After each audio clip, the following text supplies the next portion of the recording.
whisper of the old general manager. Maybe their best defensive player, Keith Millard, is out. Their quarterback, Wade Wilson, is hurting as well. The Donald Igweke thing has been a continuing problem here. And then there's the Herschel Walker story, and I guess that may be the biggest of them all. Well, I think you're right. I think it's time to fess up. The trade has been an abysmal failure. Nobody seems to be willing to admit that around here, but it has been, and it continues to be a distraction for the Minnesota Vikings. Now, you can't, I think, blame just Herschel Walker.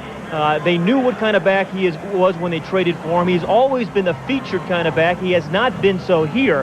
And I think what this team needs now is somebody else to step forward, Skip, and try to win a football game. Get back on the right track. And so they don't have to stop. They stop answering the questions about Herschel Walker and get back to playing football. It must be awfully hard to focus when you're going bad and it's in the paper every day, and all these other extraneous things are happening as well. Yeah, because I think everybody in this league is so good. You have to be able to focus and concentrate. And for the Vikings tonight, it's focusing just on the next play. Don't worry about last week or next week. And we're talking to Rich Gannon, the quarterback of the Vikings, yesterday, and said, hey, we have nothing to lose tonight, so we might as well go out and have a lot of fun. Meanwhile, Dan Reeves and his crew, they aren't thrilled about being 3-4 on the year, but they're still in pretty good shape, at least for a wild card spot, if they can get straightened away. Well, remember, this is a Super Bowl team of a year ago that has struggled a little bit. They are disappointed, but they do have the shot at the wild card, but they have to really get better on defense. But offensively, it's becoming a different type of team. They've evolved over the last year and a half. It's no longer just John Elway's team. His big play production is down. He's only thrown for 6 touchdowns. It's become more of a balanced team with Bobby Humphrey, the running back, who's playing with an injured ankle that he hurt several weeks ago.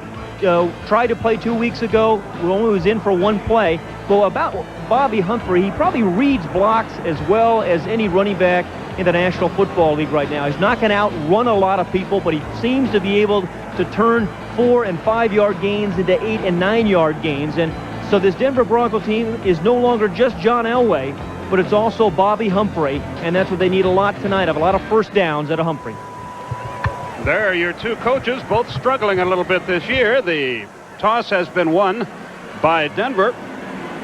Fouad Rivez will kick it off to Alton Montgomery and Kevin Clark.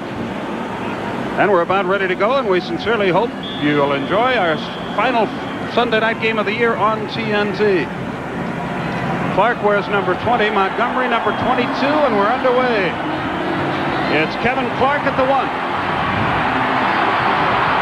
He found a little seam across the 20 out to the 21. Ken Stills made the stop. A 22-yard return, and we're ready to go. Yeah. John Elway leads his team out, Patty. And Skip, we were just talking about this not necessarily just being John Elway's team. 6 touchdowns, 6 interceptions on the year, and up until 2 weeks ago when they played the Colts their last game, really hadn't had any big plays. He had 2 long touchdown passes in their last game, but tonight what he wants to see is be able to use Bobby Humphrey and hope his defense gets healthy and plays better than they have in a while. We have a player down, and we have not yet been able to spot who it is. It's a Denver player. That's Montgomery. Wow, geez, and he is supposed to start at defensive corner tonight for the Denver Broncos. And you know, Wade Phillips was saying this week, we've had so many guys in defensive backfield injured for us this year, we haven't been able to play our regular defensive backs.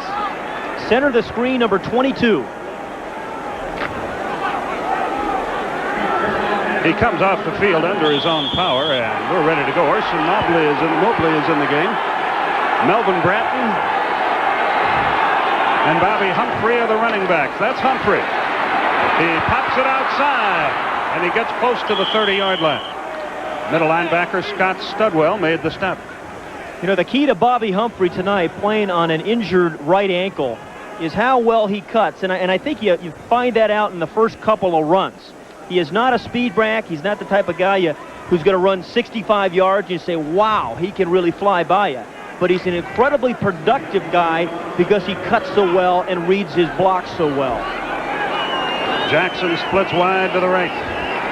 Vance Johnson in the slot to the right side. Humphrey. He's hit almost immediately. Close to the first down, however. Al Noga out of Hawaii made the stop. Let's see if he moved the chain. He's close. He did. Well, it's Keith Millard, Dolman, who is injured for the Vikings. Well, that's all they need. And the problems, you look at both of these teams and you wonder why they haven't been successful. They were expected to really compete for the Super Bowl, both these teams. But for the Vikings, the problems have been on defense. You can see the points they're allowing, a lot more than a year ago, and yards. They only have 3 sacks a game. That was part of their game last year when they had 5 and 0.3 per game. And the record reflects that. So in a year of defensive football in the NFL, I think the theme of the good teams this year, the top 6 teams, has been great defense and special teams. Both these teams tonight have not played as well as they have defensively a year ago, and that's the reason both teams are struggling. Well, they have Millard out. Now they have Dolman hurting. Browner, they say, has not had a real great year. He's a fine performer. Dolman is on his feet and makes his way off and will probably be back. Yeah, there on the left part of the screen, it was his, looked like it was right wrist. It took a shot in the helmet, actually from one of his teammates. And there's a guy you don't just measure on his sacks, though. Everybody says he's having a bad year, but the people around him are getting a lot of sacks, and that is because he's getting double-teamed and sometimes triple-teamed. Johnson wide to the right. Shannon Sharp splits out as well. Humphrey once more, and he gets close to the 35-yard line, no more than that. Joey Browner out of the secondary. The safety made the stop, and Dolman comes right back into the game, and John Randall goes out. And this is how this Denver offense with Bobby Humphrey has changed over time.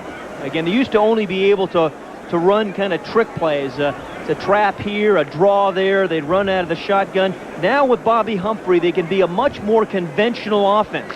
And if they can keep their defense healthy and continue to get production out of Bobby Humphrey, I think they're right back in the playoff hunt.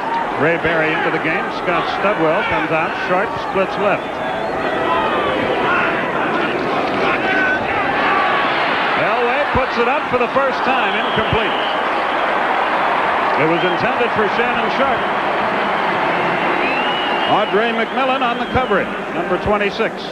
One of the things the Broncos thought they could do was to split out a tight end, and number 81, Shannon Sharp, is a tight end, and figured they were going to get a matchup with Joey Browner. Now, Joey Browner is number 47. He doesn't cover him. It's Audrey McMillan, who's a cornerback, who covers the tight end. So that's not the matchup the Broncos had hoped for. Michael Young to the left. Ricky Nattiel to the right. It's third down. 7 yards to go from the 35. Steve Sewell is in the game as well. They like to throw to him. Out of the shotgun. Elway has a lot of time. Goes long. All alone. He's got his man, Mark Jackson. He's inside the 30 to the 28-yard line. How did he break so clear? 37 yards. He was opened by a good 10, 15 yards. A 37-yard pickup. They mark it at the 28-yard line in Denver. Looking good in the early going. Here's what happened. Jackson's right here, and he's going to come and get lost right in this area of the field. You have 3 receivers to the one side, and he gets lost as 2 defenders cover the 1 receiver, and left Mark Jackson wide open. On first down, Humphrey breaks a tackle, has 5, gets outside, has 10 to the 20-yard line before he's run down by Darrell Fullington, the other safety, an 8-yard advance. I think real good backs in the league have an ego, a belief that if you give them the ball, they're going to move the chains. And when you talk to Bobby Humphrey and you spend some time with him and you watch him play, he has that running back's ego that you need, because he does move the chains. 2nd and 2 from the 20. Mobley back in the game. Jackson splits wide left. Bratton and Humphrey, the running backs, behind Elway. He's going to throw for it. Once again, it's Jackson, and he's inside the 5, down to the 4-yard line. Fullington and Rutland on the stop. 16-yard pickup, and so far, Denver can do whatever they want. Everything has worked, and what you're seeing now is a Denver team that is in rhythm. And rhythm and confidence are virtually everything, I think, in football. They're running the ball, and they're gaining 6-7 yards on first down. They're pass protecting for John Elway, and then they run play action, and guys get open. Shannon Sharp splits wide to the right. First and goal. Humphrey hit at the line of scrimmage. He got absolutely nothing. Clark was in there, then Mike Merriweather finished him off. The way this season has gone for the Minnesota Vikings, I think this is the time their defense really has to step forward and make a play. Because you're talking to Jerry Burns this week, he said it seems like we stand around waiting for something bad to happen. And there's Floyd Peters, the defensive coordinator. But Burns was saying, hey, we need to have something good to happen. Block a punt, intercept a pass, cause a fumble, and then turn around and score. But right now, the Broncos are driving on his defense. Sharp wide left. Vance Johnson in the slot to that side. Elway rolls right. He's chased. He's in trouble. He throws it away to avoid the sack. Al Noga applied the pressure, and Elway very wisely dumped it out of bounds in the vicinity of Bratton, but really he threw that away. Yeah, you know what happened? It was real nice coverage here by the Vikings because most teams inside the 10-yard line play a man-for-man defense. And the Denver Broncos had crossing routes trying to beat the man defense, but Minnesota switched up, went to a zone, and Joey Browner was standing right where John Elway wanted to throw the ball. This is the 10th play of the drive, and it's 3rd and goal from the 4. Ricky Nattiel wide right. Michael Young splits left. It's shotgun time for Elway. Here they come. Could he get into the end zone? He may have run back out. That's what they're going to say. He was in there for a while. Jackson was in, but he came out on his own. I think it's going to be the ruling.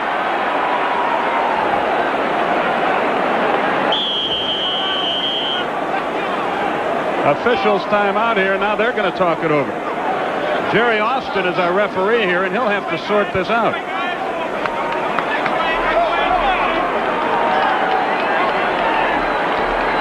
And it's going to be 4th down and inches, and an early decision for Dan Reeves. Yeah, here's Mark Jackson right here. He runs into the end zone, but then comes back out. I think it's a pretty good call. He goes about 3 yards deep in the end zone. The ball is drilled.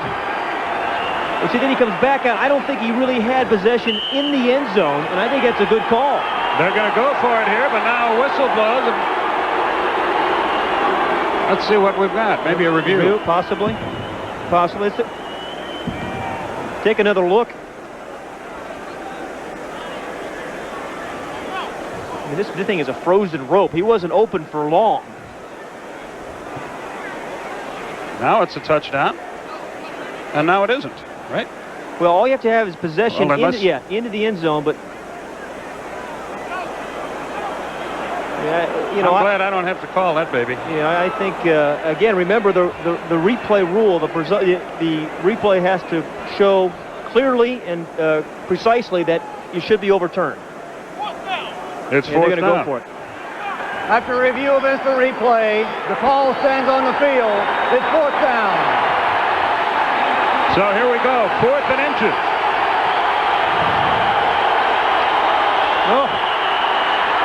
Flags all over the place.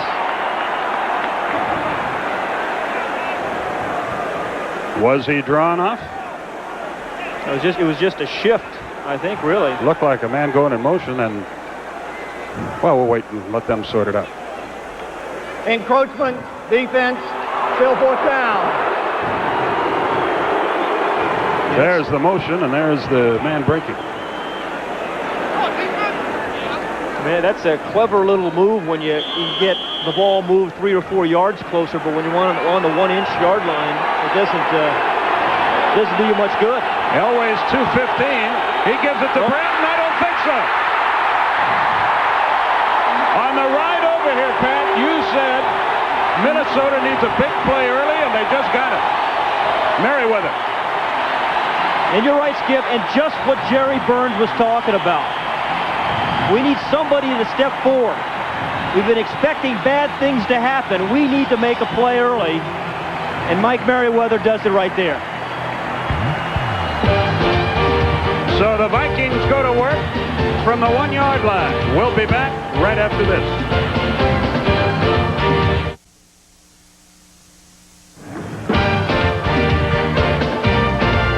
The NFL on TNT is being brought to you by GMC Truck. It's not just a truck anymore. And by AT&T, the right choice.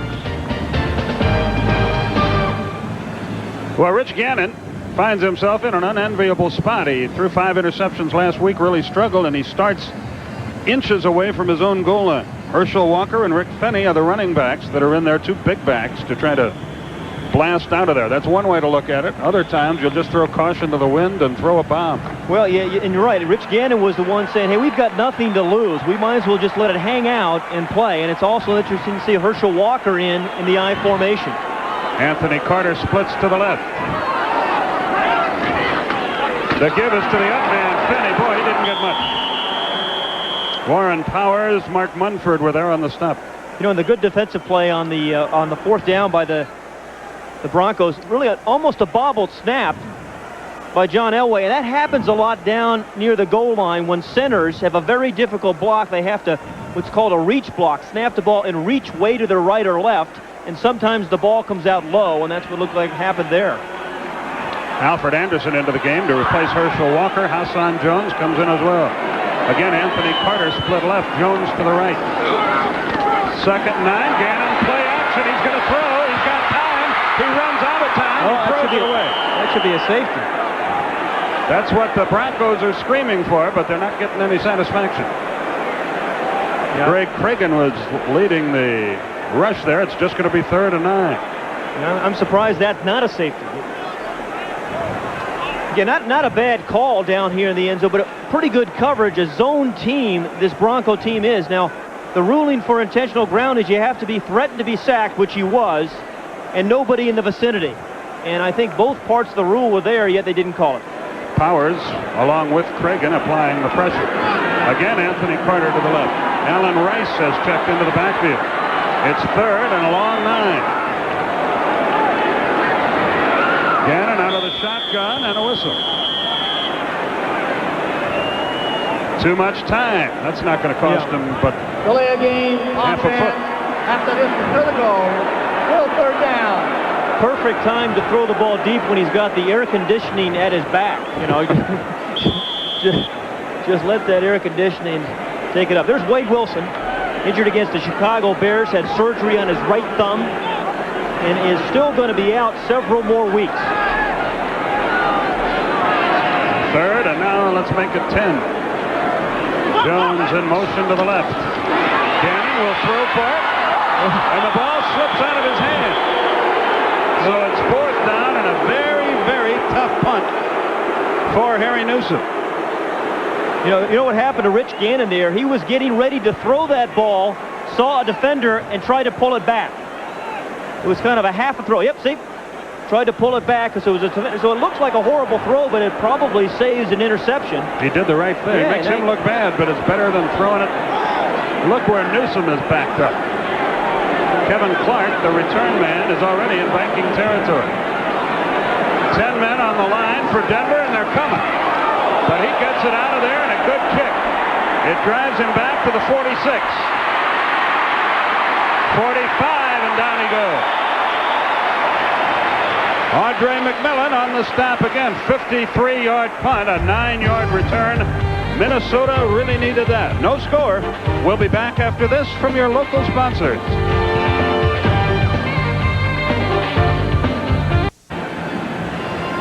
Well, intentional grounding is a judgment call, but I don't see why this cannot be a safety. He's under duress, Gannon is. The only one even close is an offensive lineman, and I think that should have been a safety. When you have a penalty in your own end zone, it's a safety, and the Broncos should be up by 2. Mark Jackson splits wide to the right. Steve Sewell to the left. Bobby Humphrey, the running back, from the 45-yard line. No score. Elway to Humphrey. Caught, run down from behind by Dolman. He gained 1. Yeah, he is quick, isn't he? He really is quick. And people say, hey, he's not having a great year. Well, I think that's baloney. Yeah, his sacks are down, but people are generally double teaming him. But watch how quick he gets off the ball. And he's not just a 3rd down player. He can play for you on 1st and 2nd down as well. And if you don't put a guy on him, on the backside, he's still going to run down and make some plays. Jackson again wide right, Sewell to the left.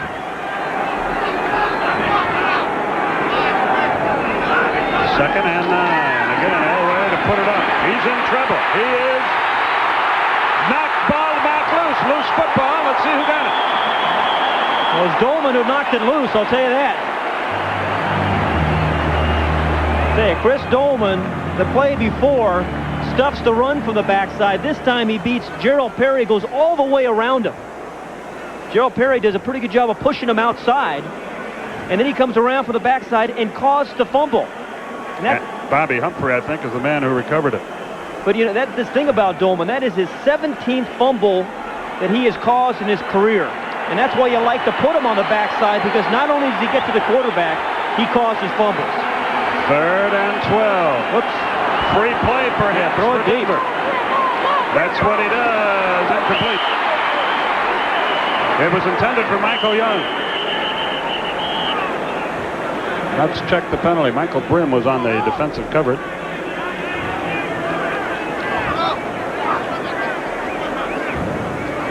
A really good coverage by these Viking corners.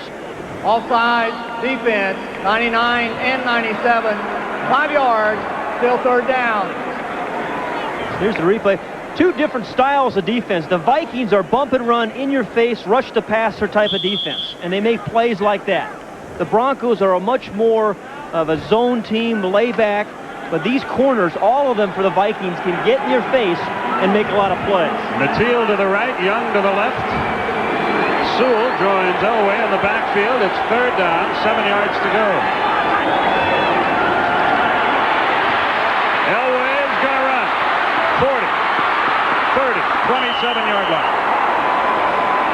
Reggie Redland covered him, but the ability, once again, of John Elway to do more than one thing. You know, and Floyd Peters, the defensive coordinator, saying quarterback scrambles have been killing us. We're an all-out rush team. We can't put a defender on him. Randall Cunningham ran for 90 yards. And again, when you're playing a lot of man-for-man defense, as Minnesota likes to do, the scramble or quarterback draw, anything you want, may be the most effective play in football. Humphrey and Bratton, the deep man. It's Humphrey. Fights across the 25, down to the 24-yard line.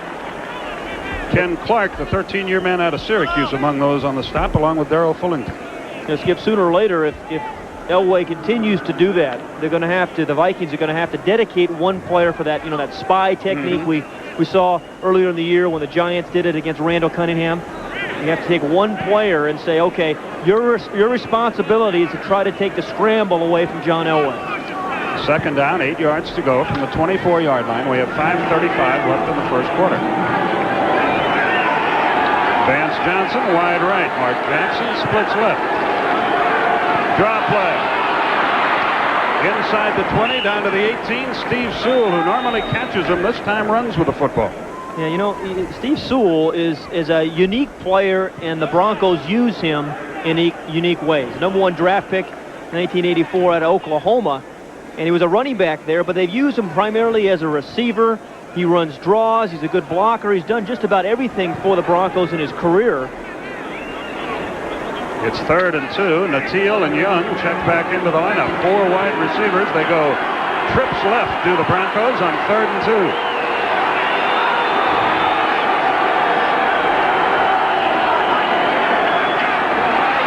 For Sewell. He's got a ways to go. 6-yard line.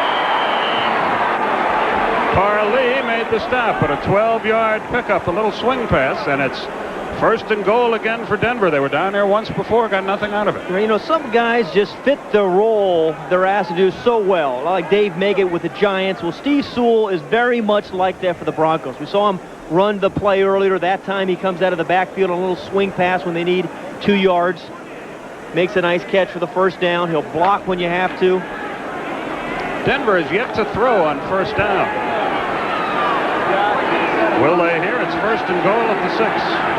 Vance Johnson wide to the left. Shannon Sharp in motion from the right. He's going to throw if he can. Bratton, but he's run out of bounds at the 4-yard line. Well, what a big play that was. Scott Studwell made the stop, the veteran middle linebacker. Yeah, you know, here's the guy, Scott Studwell, who's got about 2,000 tackles in his 14-year career. And this is the matchup you always want, a back against a middle linebacker in a 4-3 defense, but Studwell did a nice job of keeping him. He used the boundary as a defender, took away the inside because Bratton wanted to cut back inside, and makes the play. That was his 1,928th NFL tackle. Oh, way to correct me. I said 2000. Oh, did you? I wasn't listening. You and millions of others. Johnson in motion. Elway throws for him. Touchdown. Vance Johnson from 4 yards out.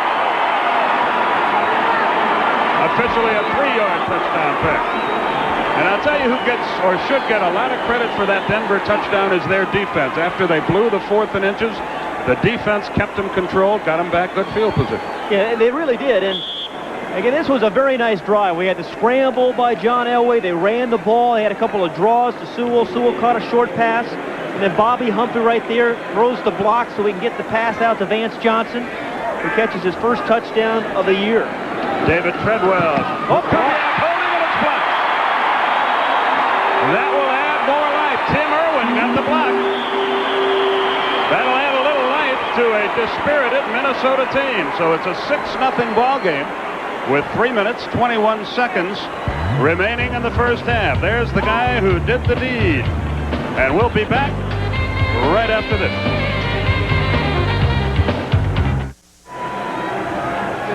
Highest price kick returner in football, Herschel Walker, stands at the 2-yard line. David Treadwell will kick it off. But the kick heads for the side, and Rice comes away with it at the 10.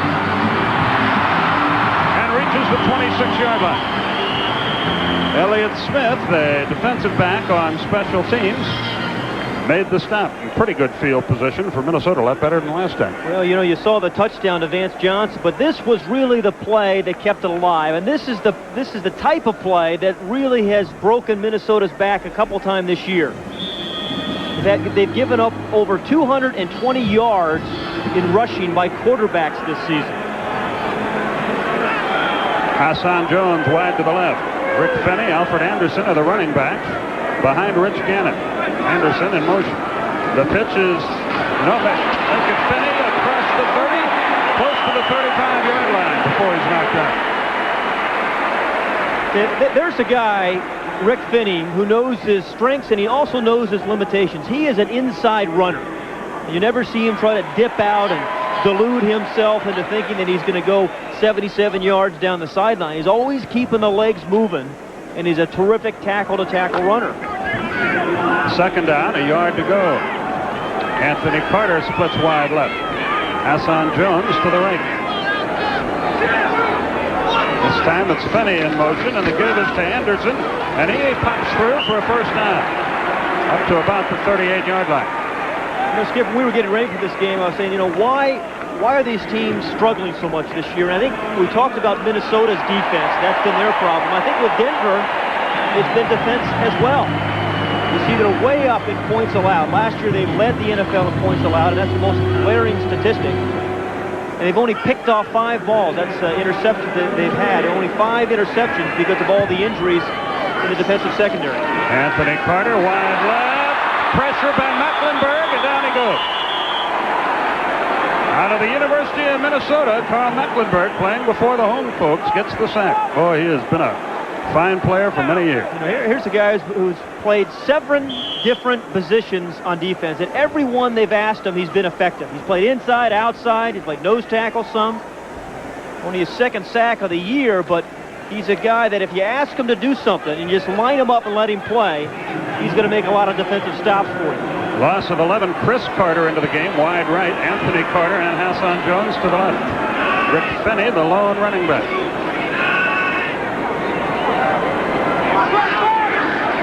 And they keep it on the ground. Finney on the sweep doesn't get much. He's drilled at the 30. Mecklenburg was in on that, too, along with Greg Cragen. You know, the Vikings have run that pitch sweep a couple of times. They believe that they can fake that action at some point later on in the game and get the ball deep. So, again, the sequencing of plays, they're trying to establish something here and set up to do something else later on in the game. Let me ask you a question. I know how you feel about quarterbacks, that if a guy's your quarterback, you got to stick with him. What about with running backs? Can you keep substituting? Running backs say, I can't get in the flow unless I get 20, 25 carries.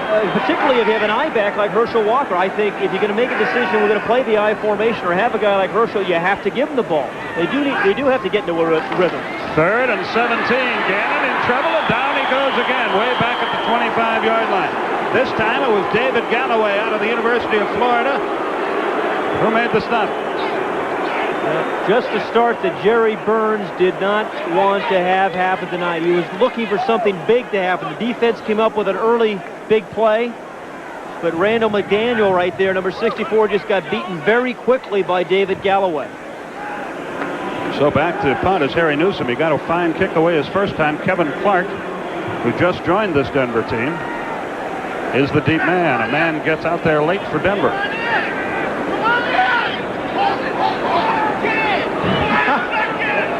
That's Disbobek.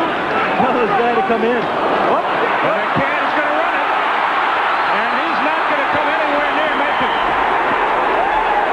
Boy, could Minnesota have used a timeout. They were totally confused. Randy Robbins forced it as the quarter comes to a close. Unbelievable. Kerry Porter was the first guy in there, number 31. Number 31 forces the punt. Remember, he had the same thing happened against the Chicago Bears in the fourth quarter. That's why the Vikings ended up losing that game. And again, their offense and special teams have had a problem. Back after this from your local sponsors.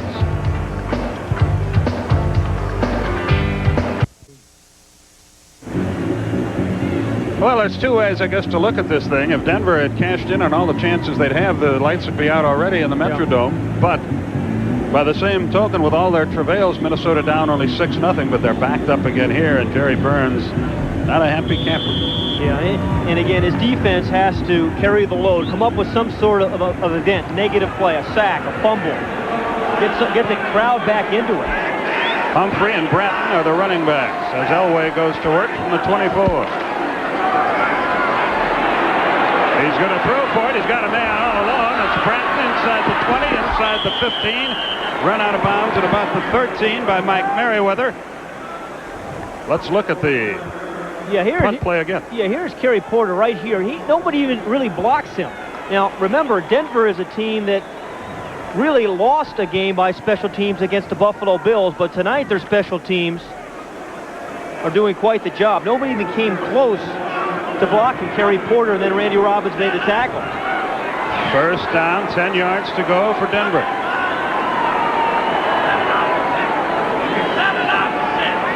Elway with an audible. He gives, it's Bratton, and he pulls his way down close to the 7-yard line. Darrell Fullington, the safety out of the University of Miami, made the stop, but another good advance to former teammates. You know, Fullington and Bratton hooked up on that play. You mentioned the audible. I thought that was kind of interesting because even when the Broncos audible to a run, which they did there, the wide receivers moved, they changed their split. And I think when the defenses see wide receivers move on an audible, they think pass. And then Denver came right back with a run. It's a nice changeup.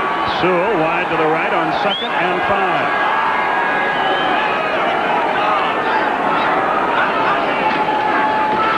Again, Humphrey inside the 2-yard line. Should be enough for another first down and a 1st and goal situation. Ray Berry and Darrell Fullington the stop. Excuse me, Pat. Bobby Humphrey just has wonderful anticipation of where people are going to be on the field. We're talking about him reading blocks, just a sense of where his blocker is going to be and on which side he should run at that blocker. Really, as everybody talks about vision, and it means different things for different runners. For him, it's following blocks. There goes Humphrey on a sweep. Cuts inside his drill. Ray Berry come up and put a lick on him, along with Ken Stills, when it looked like he was on his way to the end zone. Well, have the Vikings played good goal line defense tonight thus far? Unfortunately, they've had to. But that time, Ray Berry came screaming across the defense to put the lick on Bobby Humphrey. So it's 2nd down, just outside the 1-yard line. 12:35 remaining in the first half. Floyd Peters agonizes as he looks on. If they're coming that hard, play action has got to be wide open. Humphrey in motion. Up the middle, touchdown. It was Bratton. And it's 12-0. It looked like sending Humphrey in motion sort of froze the linebackers, and Bratton had little trouble getting in there. You're right, just the moment of indecision. You see one guy going motion, you see 2 or 3 Vikings to move, they shift in the line, a defensive back has to move. and they run right in behind where there were 2 or 3 defensive adjustments. That's a nicely set up play by the Broncos. Let's see how David Treadwell fares this time.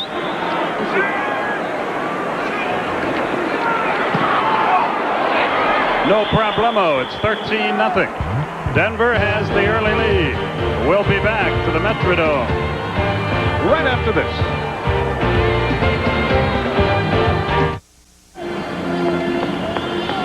Broncos, a happy group of campers, as you see. Well, they might be. They lead early, 13-0. There's your deep man, Herschel Walker. Really been an enigma this season. It's almost like he's on the outside of the team. You know, it really is almost on the outside. All his teammates talking about it, answering questions about his performance.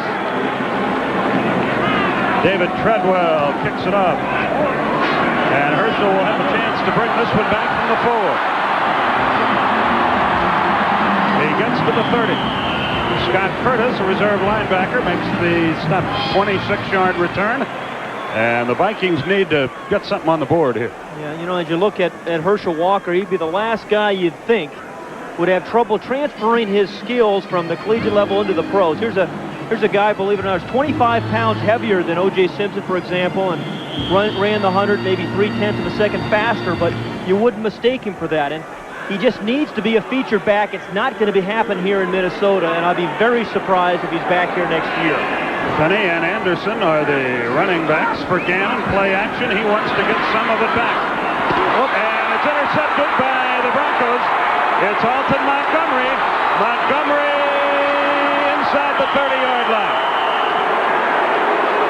Anthony Carter made the stop, but a 23-yard return by Montgomery. And they are not recognizing Boog Powell here in the Metrodome. They are booing their Vikings.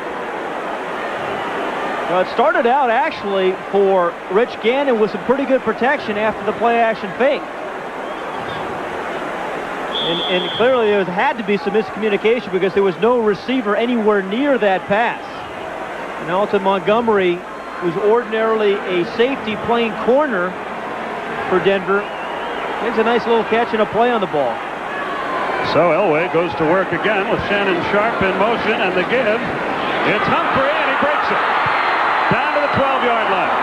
Hanging on to pull him down, Darrell Fullington. Now this is a very fragile team, I think, in the Minnesota Vikings. And very fragile in the sense that I thought they had to get off to a good start tonight. My favorite fans. And it obviously has not happened. It can easily break. It can really turn south quickly for these guys tonight. Once again, it's first down for Elway and the Broncos.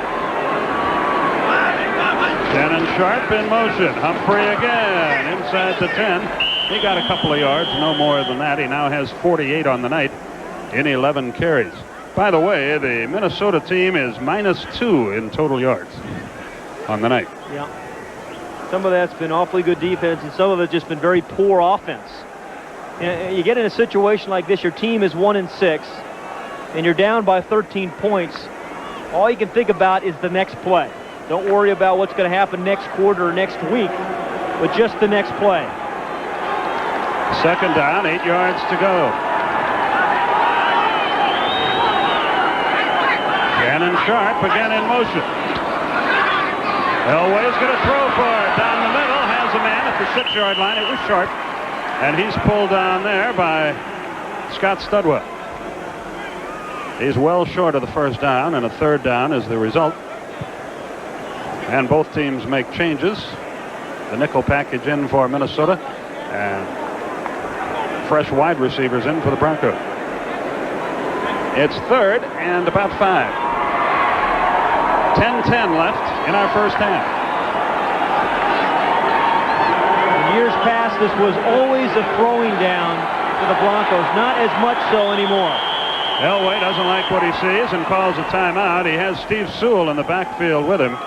And he normally, in these third down situations, likes to go to him. We'll see what's what when we come back. It's 3rd and 5. We'll be back after this from your local sponsors.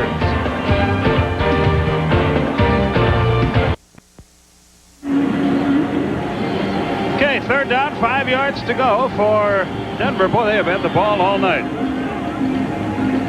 Out of the shotgun, by the way, Elway's 3 out of 3 for 52 yards. But he's not. Yes, he is in the shotgun right now, and he does have Sewell in the backfield with him. He rolls right. Oh, we have Mark Jackson open. Oh, the ball is knocked away. Let's see who they give it to. It's still Denver's ball. Darrell Pullington knocked it away, but knocked it out of bounds, according to the official, and so Denver very fortunate, and Elway comes up limping, and Denver will try for 3 points, and suddenly the game may have changed. Boy, I'll tell you, it's a lot easier to see receivers up here than it is when you're chasing guys around, but Mark Jackson was wide open in the back of the end zone, and this is why guys, I think, hate playing on AstroTurf. I think you get a lot more of these kind of injuries, little ankles and knee injuries, but a big body. I think it was Ken Clark just fell on John Elway's ankle. So Treadwell will try to tack 3 points on the board. And we'll try to get a report on the severity of Elway's injury. Now they may review all this, or play has been halted. It'll be a 31-yard field goal if, in fact, one is tried. It's kind of a neat little play. They were faking a quarterback draw on the play, and then Elway scrambled to the right, and Mark Jackson ran to the back of the end zone, was open, but Elway was getting chased and didn't see him.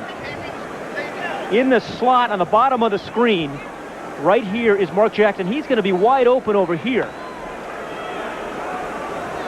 See the fake on the quarterback draw? He's open right now. Boy, is he ever.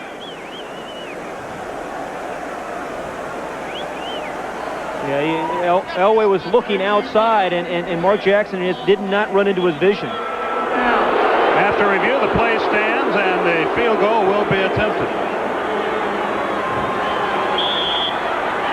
Treadwell tries from 31 yards.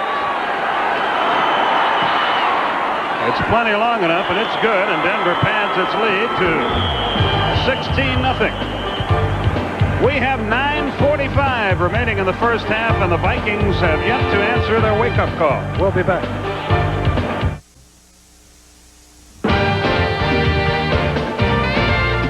The NFL on TNT is being brought to you by Nissan, built for the human race, and by Royal Caribbean Cruise Line, the cruise line sponsor of Turner Sports. Herschel Walker, the deep man. There's your score, the time remaining, and Treadwell will kick it off.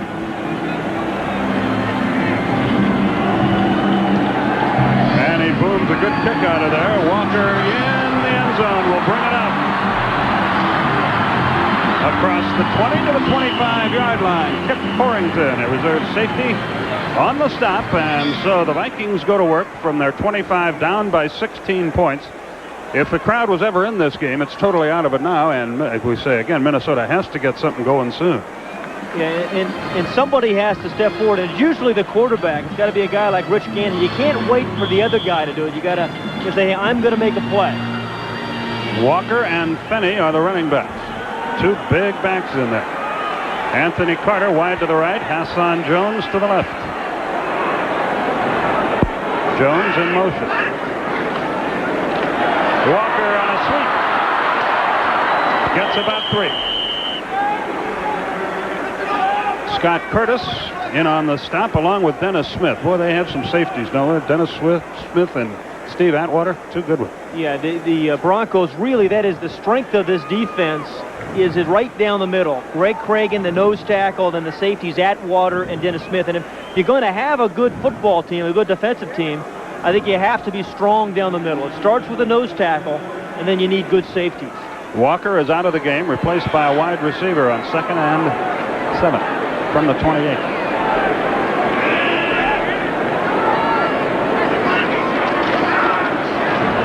Gannon puts it up. He and Fenney got their wires crossed. Nobody near. It's 3rd and 7.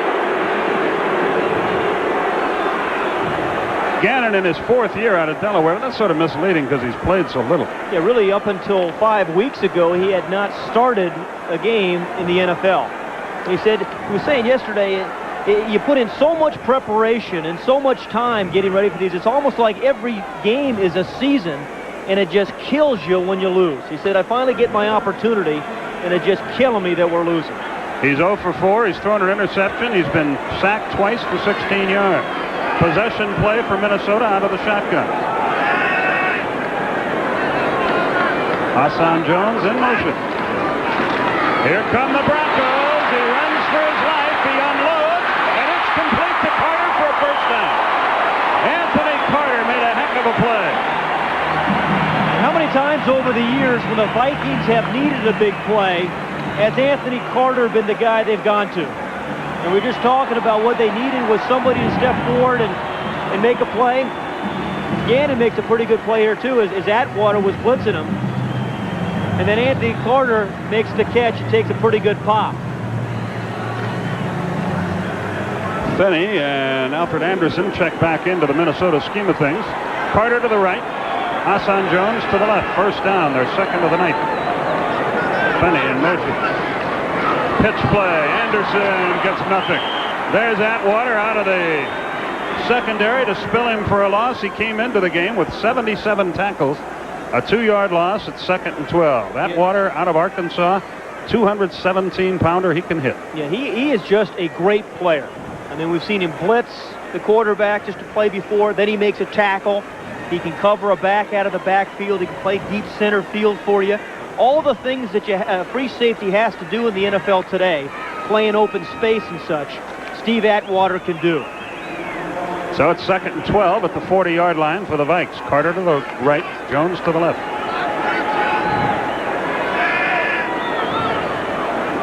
Alfred Anderson in motion this time. Gannon looks, and he's hit and dropped. Simon Fletcher came pouring in, the 6-year man out of Houston. That's his 5th sack of the year. And Gannon is sacked for the 3rd time tonight. Yeah, Simon Fletcher is one of the quiet players in the NFL you don't hear much about, but the last 2 years he's played well. Just a little stunt. Confused the offensive line of the Vikings, and that really is not a big stunt. That should be easily picked up. There wasn't 2 offensive linemen. Went after one guy, and it left Simon Fletcher wide open. Chris Carter back into the game. He goes wide left. Wade Phillips, the defensive coordinator for the Broncos. 3rd and 17.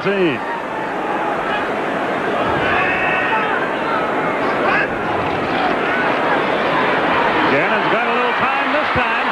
Still looking. Still looking. He should have a man open. He does. Carter. 40. 30. Out of bounds. You give him that much time, it's like shooting fish in a barrel. And watch Anthony Carter. Again, they're not throwing the ball to him as much as they used to. But when they do, he's been awfully productive. He was open early, but the rush prevented anybody. I've never seen a guy that open, quite honestly, for that long. Yeah, there's a guy who knows how to get open and knows what to do with it after he catches it. 38-yard advance. Anthony Carter out for a blow.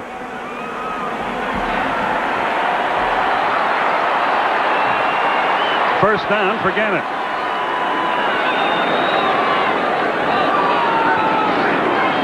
Pitch back, Herschel Walker. It's a reverse. Running with the ball, Chris Carter, and he's run out of bounds at the 19-yard line. Atwater ran him out. 5:44 remaining in the first half from the Metrodome in Minneapolis. Pat Hayden, Skip Carey with you. Sunday Night Football on TNT. It's 16-0. Denver has the lead, but the Vikings are driving. And again, the Vikings just trying to get anything going now. They figure when Herschel's in the I formation, they're going to try to give him the ball. Gannon throws the block for Chris Carter. They pick up about 8 yards. That's the kind of plays they need tonight. Something, a halfback pass, anything to get them going. Hassan Jones in motion. The give. Anderson breaks it inside the 15, knocked down at the 13-yard line. And Minnesota with the 2/3 and longs they've converted. Suddenly it's breathed life into them. Michael Brooks was there on the tackle along with Warren Power. This was really an important drive for this Minnesota team. And I think for a couple of reasons. One, so they just show people they're not going to lay over and die. And two, I think it's awfully important for that man, Rich Gannon. Because I think at some point you have to say, hey, when do I go to the backup? Right now, Jerry Burns says, hey, Rich Gannon's doing the job, and we're going to stay with him. Anderson and Finney are the running backs. Anthony Carter back in the game. He's slotted to the left. Pass on Jones in motion. Gannon to throw. Has a man overthrew him. Anthony Carter was out there, but the pass was too tall. Atwater on the coverage. Now, the Vikings don't like to feature any player, and again, that's part of the issue with Herschel Walker, but when you think about where they are, maybe this is the guy, Anthony Carter, they ought to try to get the ball to a little bit more. Because every time they've thrown the ball to him tonight, or his direction, he's been open.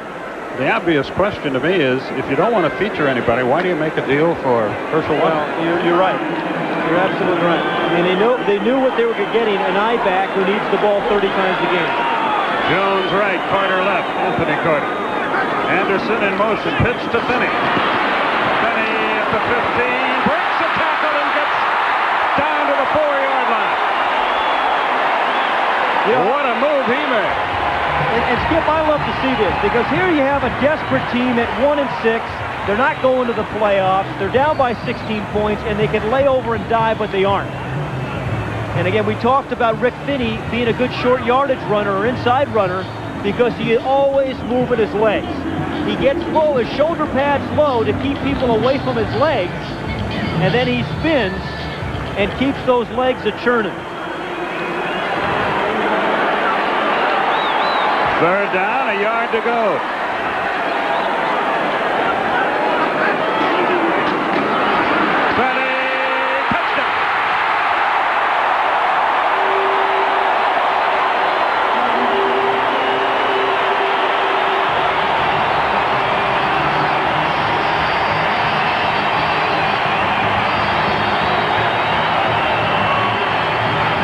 Some guys just have that inside runner's mindset, and Finney's one of those guys. He kind of hunts up those safeties, looks for those safeties so that he can run over them, and that's what he did just right there.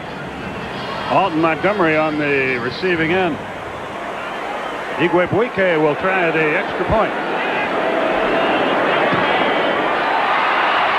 And that is good, and the score changes to 16-7. The Vikings are still alive in Minneapolis. We'll be back after this from your local sponsors.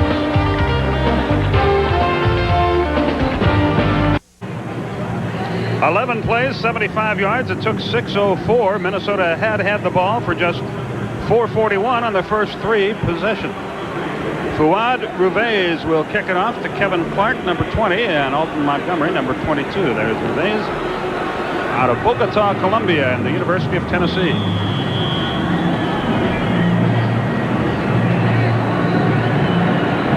(16-7) our score. Kevin Clark at the 3.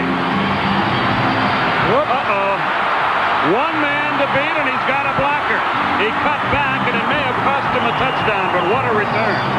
Inside the 35-yard line, Reggie Rutland made a saving tackle, a 63-yard kick return by a guy who's just been on the team for 2 weeks. Yeah, you know, they cut him in the preseason, went up to the Canadian League and played there for a while, and then they called him back. And he returned punts for him in their last game and had a big day returning punts. And here on the kickoff return. So it's been the special teams tonight for Denver, which have been particularly good, I think, Skip. And remember, the special teams killed them against the Buffalo Bills when they gave a game away to the Bills earlier in the year. John Elway is back in the game. Look at this. Orson Mobley out wide to the left. Pitch back, Humphrey. Mobley threw a block for him, and Humphrey reaches the 32. Let's look at the return again. Ray Berry ran him out of bounds. Well, you know, he really did get some good blocking up front. There was just a lane immediately. There weren't any bodies around that had a chance to even nick him until he already gotten past the 50-yard line. So if he hadn't made the cut, Alton Montgomery might have been able to throw a block that would have sprung him down the sideline. But it's very easy to see that. Yeah, when was the last time you returned a kickoff for a touchdown? You kidding? You must be kidding. Wow. Yeah, that is the telling story right there. Field position. 2nd and 7. Flags fly. Were they drawn off? We shall see. The Broncos point one way. The Vikings point the other. Encroachment, number 97 of the defense. 5 yards. We're right. Still 2nd down. That's Henry Randall. Thomas. Was it Thomas? Yeah. Or Randall? I think he said 97, right there on the nose tackle. Again, it happens sometimes because Minnesota is such a pass rush team. They virtually rush the passer on any down. And they figure, hey, we don't really want to stop the run. We're going to stop the run on the way to the quarterback. And sometimes you can draw them off sides because of that aggressive style. 2nd and 2 for the Broncos. Shannon Sharp in motion again. Humphrey first down. Close to the 20-yard line. And what a nice block by Jim Juriga, the left guard. And again, Bobby Humphrey reading that trap block. Again, Juriga's right here. He's going to come in and trap this man. And again, watch how Bobby Humphrey just follows that block. Sees there's a little hole right inside and just follows that block beautifully. And we are nearing the 2-minute warning, and John Elway, walking gingerly, is already headed toward the bench. And we'll talk things over with Dan Reeves as the 2-minute warning is upon us. And you don't often see Reeves smiling in the middle of a game, but he's yucking it up here. Must be listening to those books on tape on that headset. Yeah. 16-7, we'll be back. Coming up at halftime, it's the Nissan Halftime Report. Ernie Johnson Jr. and Ken Stabler bring you highlights from today's NFL action, plus another Rye Ryden original. Ryden has an interesting feature in the locker rooms, which I know you can't wait to see at halftime. Absolutely. A very important series here for a defensive series for the Vikings. Down 16-7, just beginning to feel decent about themselves. They got to prevent Denver from scoring before half. Vance Johnson splits to the left. Jackson in motion. Jackson on a reverse, has to cut inside. Dolman was there to make the play.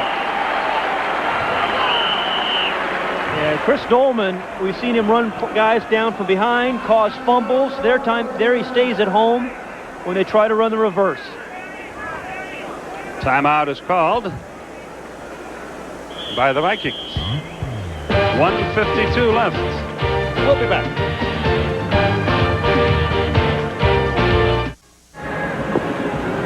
That's Floyd Peters, the defensive coordinator of the Vikings, who just had Joey Browner a moment ago over on the sideline saying, hey, watch the quarterback draw, watch the quarterback scramble. Somebody's got a spy on Elway. 6 defensive backs in the game for Minnesota on 2nd and 10. Denver knocking at the door again. Shotgun for Elway. Sewell, he's going to throw back toward Elway. But he threw it incomplete, and it's a good thing because Browner would have really leveled it. Well, Floyd Peters had guessed it right, and Browner was the guy on John Elway.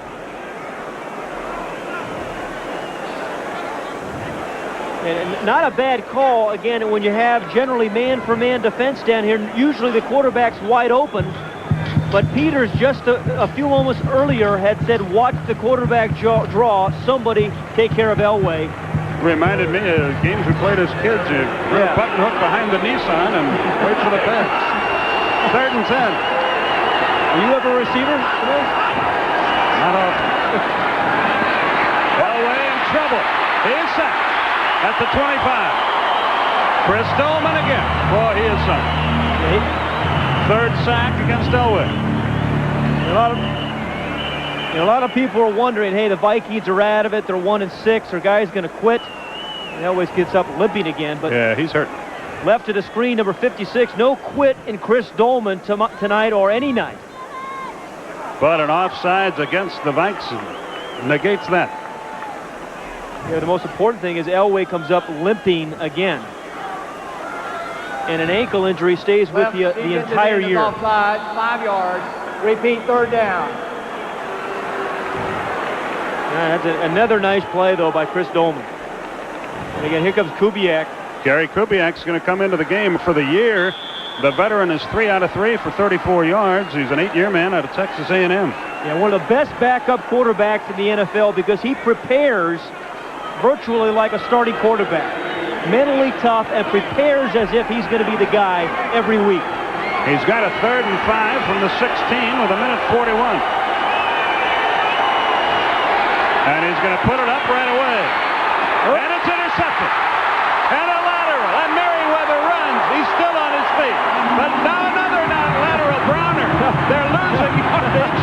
And they're back close to the field. the Stanford band. Remember that play Cal ran a few years ago? Yes. Wow. Again, Floyd Peters, give the defense some credit here of the Minnesota Vikings. You know, they're getting threatened to be scored on again right before the halftime. And then Carl Lee makes a play, trying to make something happen, pitches the ball to Merriweather. Back to Browner. Again, it is developing one of those games you used to play as a kid on the front lawn. They lost 8 yards on all those laterals, but they had a lot of fun, and they have the ball back. It didn't look like he's having that much fun. 1:27 left in the first half. Alan Rice and Rick Finney are the running back. Gannon out of the shotgun. He'll put it up. He's got pressure, and he's sacked inside the 5-yard line. Simon Fletcher got there first. Al Noga second. 4th sack of Gannon. Simon Fletcher has had a very, very good first half rushing the passer, and generally what they like is the matchup Simon Fletcher against a back. But twice tonight, he has beaten Tim Irwin quickly and gotten into Rich Gannon's face. Denver calls a timeout, which is the right call on 2nd and long. They want to force a punt, try to block it perhaps. Or try to pick off yet another interception. They have one of those tonight. Elway heads for the locker room.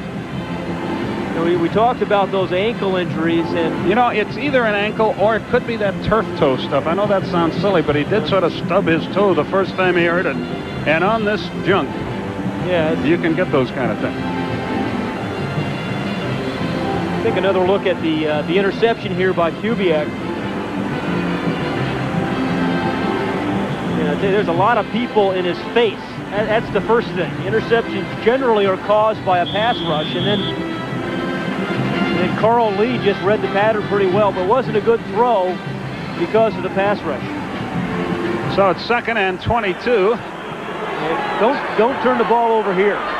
Can't turn the ball over here. Gannon back to the shotgun. He stands on the goal line. And he gives it to Rice, and he gets only to the 8-yard line. Alan Rice with the carry. He's a big guy. Out of Baylor, 205 pounds. And Denver will definitely get the ball back if they hold them here on 3rd and long. 1:06 remaining in the half. They still have a timeout. And remember, they've already forced their punter to run with it once.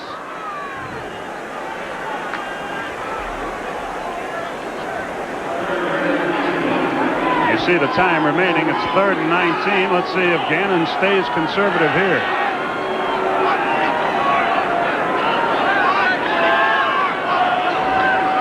And he does, and it's Finney, and he gets to the 10, maybe the 11-yard line. Timeout called by Denver, their final timeout. And they'll get one last chance to get more here before halftime. Harry Newsom will come in to kick it away. And Kevin Clark will be deep. Yeah, Steve Atwater coming off the field after a little bit of an injury. Watch the way he plays. Again, he's going to make plays at the line of scrimmage, behind the line of scrimmage. He'll play pass defense for you. He takes on backs, makes plays. I mean, he just looks like an athlete. I mean, he's the guy if you're a quarterback or a kicker, you want to get off the bus next to him because you look like a better player standing next to Steve Atwater. Kevin Clark will stand at his own 43. There's Newsom. He's a good one. Well, I don't know. He's had a problem on his net average. And again, against Chicago, he had to eat a punt, dropped a punt, and then we saw him in this game. It really wasn't his fault. The protection didn't hold up for him. 34 seconds left. 10 men on the line for Denver.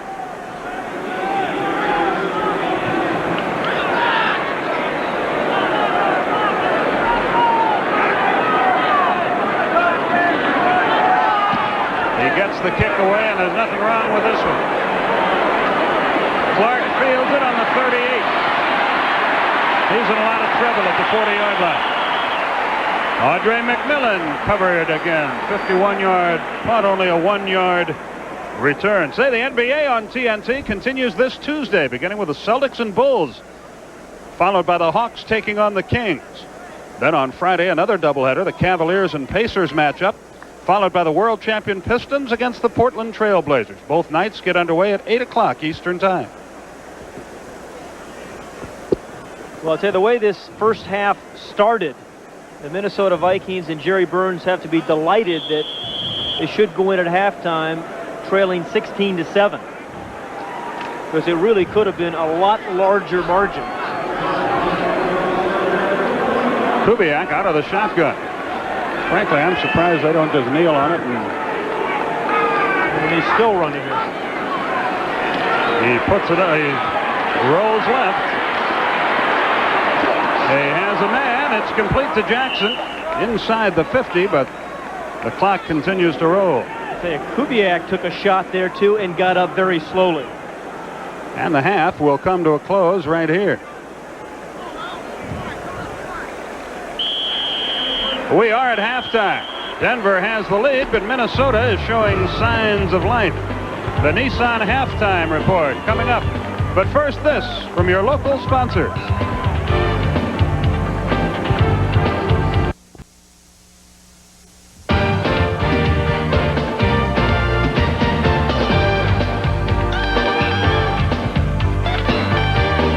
The Nissan Halftime Report is being brought to you by Nissan, built for the human race. They have played 30 minutes at the Metrodome, and the Denver Broncos have a 16-7 lead over the Minnesota Vikings. This is the Nissan Halftime Report. I'm Ernie Johnson, along with the Snake, Ken Stabler. And one of the stories of Week 9 of the NFL season, the San Francisco 49ers, still unbeaten. They can fall behind. They just never get rattled. What's it going to take for somebody to beat this bunch? Well, if you remember early in the season on the Monday night opener that New Orleans gave them a hard time because they got in Montana's face, bringing a lot of linebackers. People are still trying to do that, but when you do that, you have to play man-to-man coverage, and that leaves Rice one-on-one outside. Well, the Packers were playing them tough for a while today. In fact, Green Bay had a 10-0 lead at one point in this game, but Joe Montana goes back to work with the man you talked about. Well, just what we talked about. You get that matchup, and what makes him so dangerous is what we see right here. Once he gets the ball in the secondary, he's got that great speed, and Montana just sees the field so well. 24-20, the Niners come back and win it. The Falcons lose at Pittsburgh 21-9. The LA Rams needed a win badly against Houston today and got it. Big play late. The Rams a little slow counting their Mississippis here. Moon's got all kind of time, but can't get it done. Well, he sees him real late, Ernie, and the ball hangs in the air, and Bobby Humphrey over to save for the win. And that preserves the 17-13 Ram victory. Meantime, the Saints handed the Bengals another loss, 21-7 at Riverfront. Washington and Detroit, this was a wild game and a great performance by Jeff Rutledge in relief. Off the bench for a 300-yard passing day. Here, the quarterback draw for a touchdown. That tied it at 38. They won it in OT by 3. The Bears all over the Bucks, 26-6. The Raiders and Kansas City Chiefs, special teams, again, the name of the game. Well, it's their 5th block punt of the year for Kansas City. Like you say, special teams getting it done, playing great D, and DeBerg's having a solid year. That led to one of 3 Nick Lowry field goals, and it was 9-7 Kansas City. San Diego with a 31-14 win over the Seahawks. Dallas Cowboys and New York Jets. The story of this game was the first-year man, Terrence Mathis. He played his college ball at New Mexico, ran 3 kickoffs back for touchdowns his senior year to tie an NCAA record. Today he ties an NFL record with a 98-yard punt return for a score. The Jets 24-9 over the Dallas Cowboys. Meantime, the Bills humiliate the Browns 42-0. And the New England Patriots and Philadelphia Eagles, the Randall Cunningham Show. Well, there's not many quarterbacks that can turn a busted play. Right here, watch the back. The back goes one way, Cunningham the other. What does he do with it? He takes it 53 yards down the sideline. He had 124 yards rushing today and 240 yards passing. Big day for Cunningham. And 4 touchdown passes, 2 of those to Keith Jackson. Also, the Phoenix Cardinals and Miami Dolphins, absolutely no trouble for that Dolphin D, 23-3 over the Phoenix Cardinals. As the Nissan Halftime Report continues, it's time for another Paul Ryden original. If you've ever wondered exactly what it's like in an NFL locker room, Paul's going to let you know after this.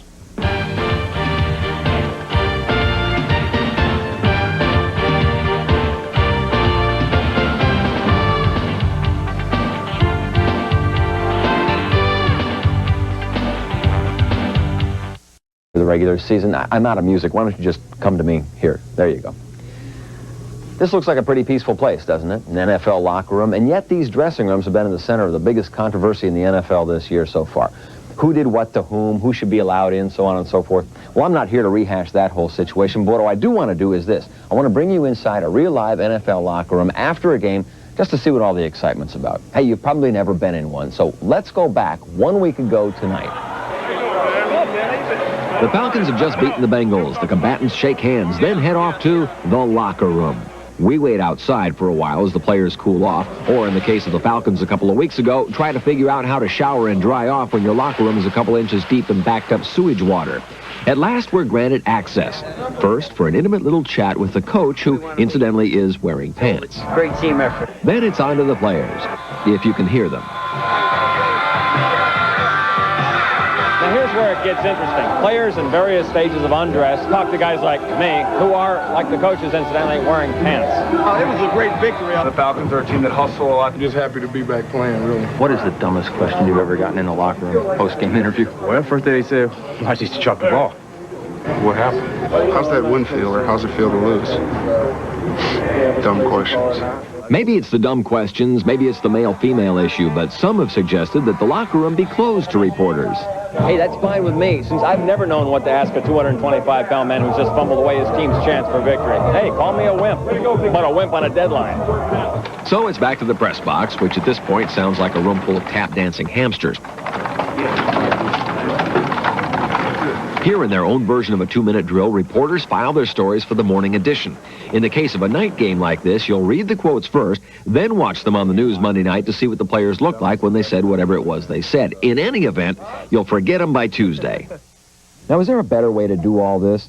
To more fairly allow access to all reporters, to give them substance and still provide a measure of dignity and respect for a player's privacy? Perhaps questions and answers in a coach's column in the local paper. How about a 900 number so fans can ask their questions directly? Maybe interviews with people who look like football players who can answer questions the way a player might answer them. Is there a better way to get post-game quotes? Better than fighting crowds? Better than pushing deadlines? Better than sweating in a noisy room full of 45 partially clad men? Better than asking the same old questions? No. If there was a better way, believe me, we would do it. Hello, everybody, and welcome to the Nissan Halftime Report, the stadium show portion of it, live from Minneapolis at 16-7, right now in favor of the Denver Broncos, leading the Minnesota Vikings. Brett Hickman, Kevin Kiley. And Kevin, what about the Minnesota offense? We've been waiting to see what Herschel Walker was going to do. Your impressions of his performance, or lack thereof, in the first half? Well, virtually no performance from Herschel or the Minnesota offense. You have to ask yourself again, I know we're being redundant, 5 players, 7 picks in the first 3 rounds for this man. What did he do in the first half? Well, he was in for 3 plays on offense. He ran motion away, rushed for 3 yards, and then handed the ball off on a reverse. You can see he got 53 return yards. His total yards, 56 yards, but only 3 out of an offense that really did virtually nothing. 47 yards rushing and 19 yards passing. Why? Well, Rick Fenny is in the game. Not a great runner, but a hard runner. But watch 46.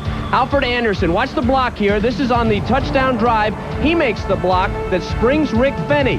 Herschel Walker, they feel, in Minnesota, cannot block. When they put him in the game, he tips the offense. And when he tips the offense, they have no offense. So Herschel doesn't play because he doesn't block. And they say he doesn't pass block either, so you don't see him in there unless he's going to get the ball. You can't have that in pro football. Either Herschel's going to have to block or they're going to have to find something else for him to do.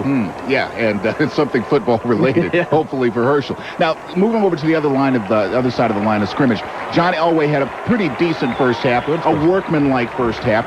He threw 1 touchdown pass in this contest so far to Vance Johnson, who, Kevin, you were telling me a little earlier, he ran a pattern on the behind the line of scrimmage before he even went. He went into motion 2 different ways, gets open, Elway throws him a rope over on the side, and he's in there. But then, well, what could be disaster struck.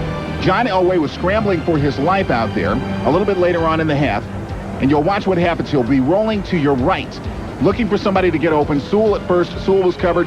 Sewell's going to go ahead and make a block. So Elway's pumping, looking for something to do, trying to create, when all of a sudden he gets the pressure.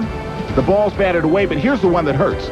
His left ankle is rolled on. He got up and was visibly limping, went over to the sideline, sat down. They did something to his shoe. He came back in. He tried to play some more. He was hit once again. He was sacked by Chris Dolman, and he left the game. He walked out, headed upstairs. We don't know exactly what the situation is, but without him, that's going to be a tough thing for him. Critical problem for Denver. You see what he means to the offense with him. Or Kubiak came in, threw an interception. The Minnesota defense has really beat up on Elway, and I think that's been a key in the game. Well, let's go down to Craig Sager on the field. Craig, do you have an update on the Elway situation for us? Well, Fred, no quarterback in the league has led his team to more wins the last 6 years than John Elway, and that includes Joe Montana. I saw him on the way into the locker room. He said it was a foot injury. He plans to be back. I just checked. He has come back onto the field, so it looks like John Elway will play in the second half.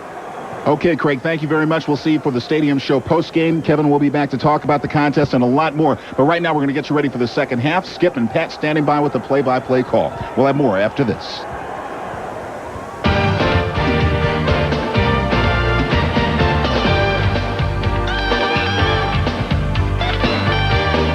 The Nissan Halftime Report has been brought to you by Nissan, built for the human race.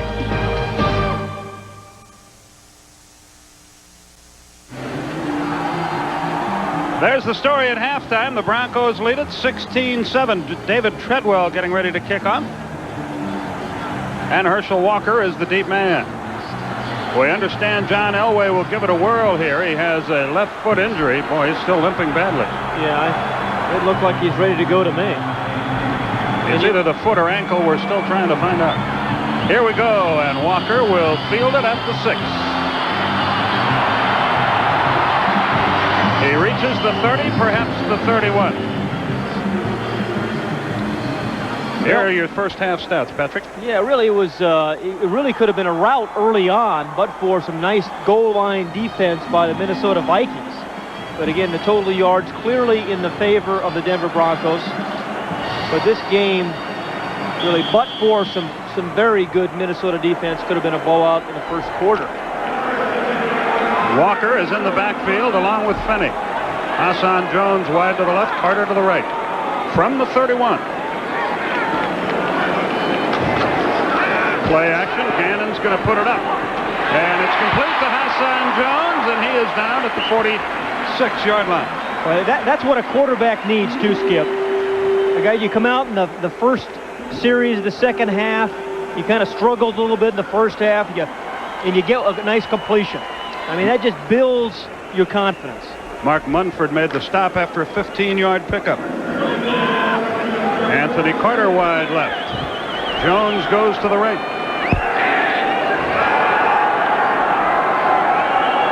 Walker in motion. He's a good pass receiver, but they give to Finney, and he breaks the tackle and crosses midfield and then really gets popped. Is Atwater, I think, again. Skip? He is tough. Warren Power is also involved out there, but a good pickup nonetheless. Yeah, there's some big bodies. Rick Finney and Steve Atwater going at one another right there. Second down, 3 yards to go. Carter left, Jones right. Walker and Finney behind Gannon.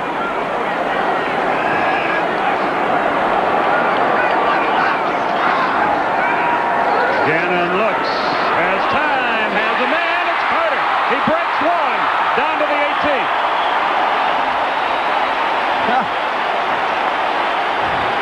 Well, he is fun to watch. And I think good players always sense people around him. Watch after this catch. He senses the body behind him, which is Steve Atwater, and he just kind of leans away from the guy. He just kind of lean away from the guy right there.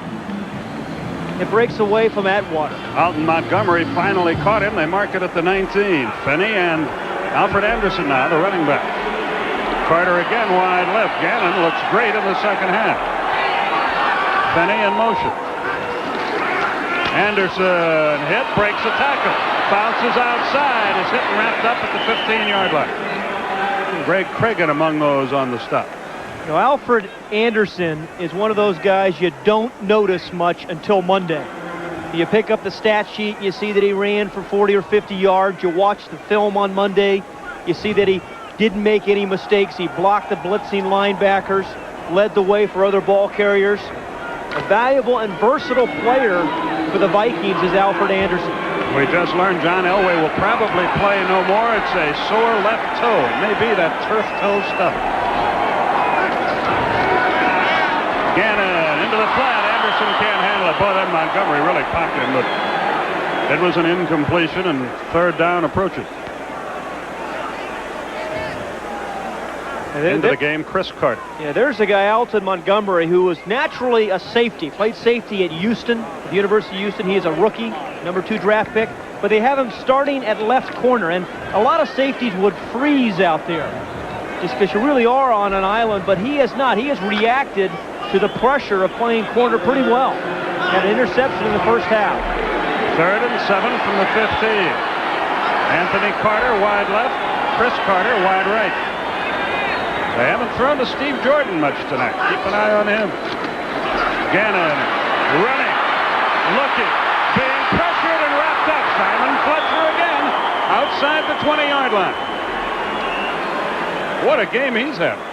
5th sack on Gannon. Fletcher has 3 of them, I believe. You know, I think you spend so much time worrying about guys like Carl Mecklenburg and Ron Holmes on passing situations, you forget that Simon Fletcher has been a force rushing the passer now for 2 years. He had 12 sacks a year ago, 7 this year, and he has beaten both backs and tackles to make the sacks. Igwebuike in to try the field goal from 38 yards. Donald Igwebuike. And he drills it, and less than a touchdown now separates the two teams. 16-10 is our score. 11 and a half minutes left. We'll be back after this. It comes from your local sponsors. Kevin Clark, Alton Montgomery, the deep men. Fouad Rivez will kick it off for the Vikes, who trail now by 6. Boy, that missed extra point, blocked extra point, always seems to rear its ugly head before the game is done, and it may well do it again tonight. Here we go.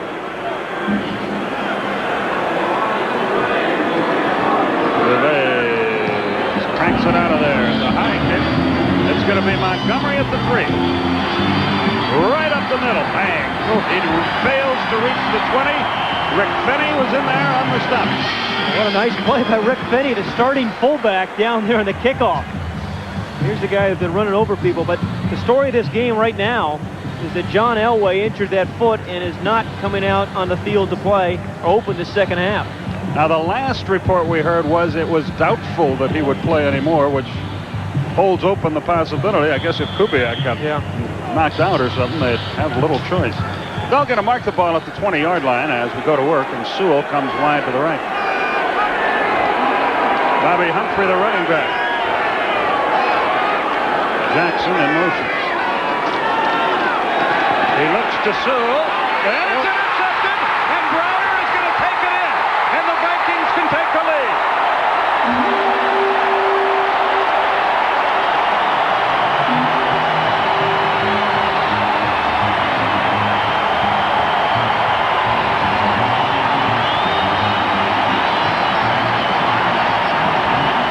That's unbelievable because it's just the matchup that Denver wanted. Sewell against Joey Browner, but it's one thing when you have Elway's arm and the guy is split out that far wide and you can drill the ball in there.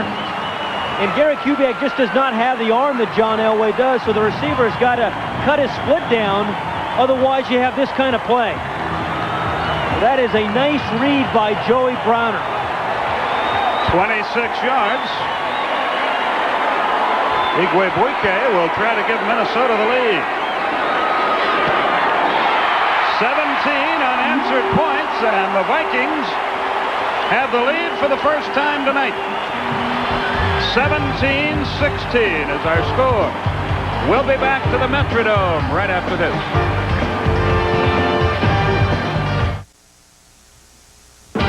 The NFL on TNT is being brought to you by Hyundai.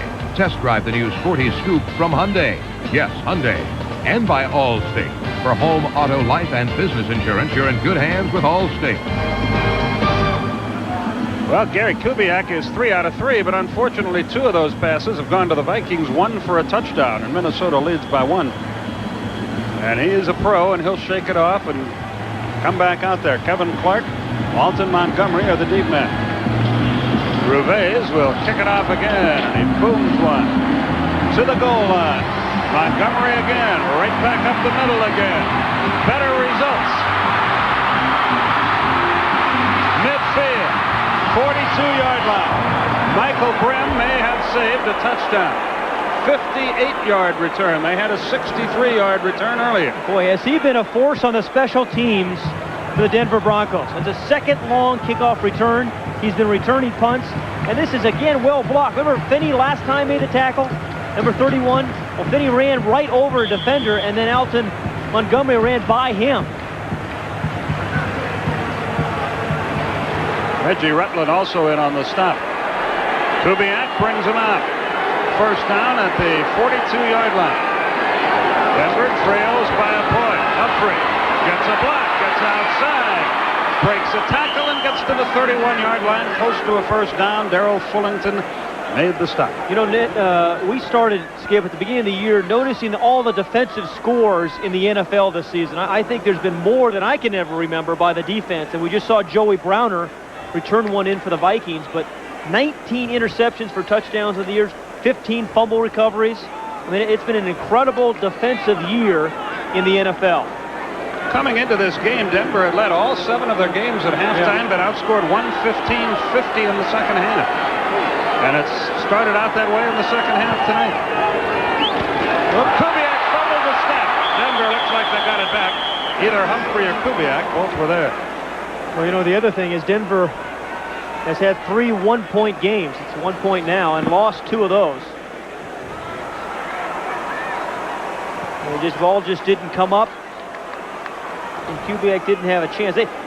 Again, the toughest thing for a quarterback on the road after you throw an interception for the score is to come back and get in rhythm, get some confidence. What he needs right now more than anything else is a completion. I don't care if it's only for 5 yards. Natil wide right, Young wide left.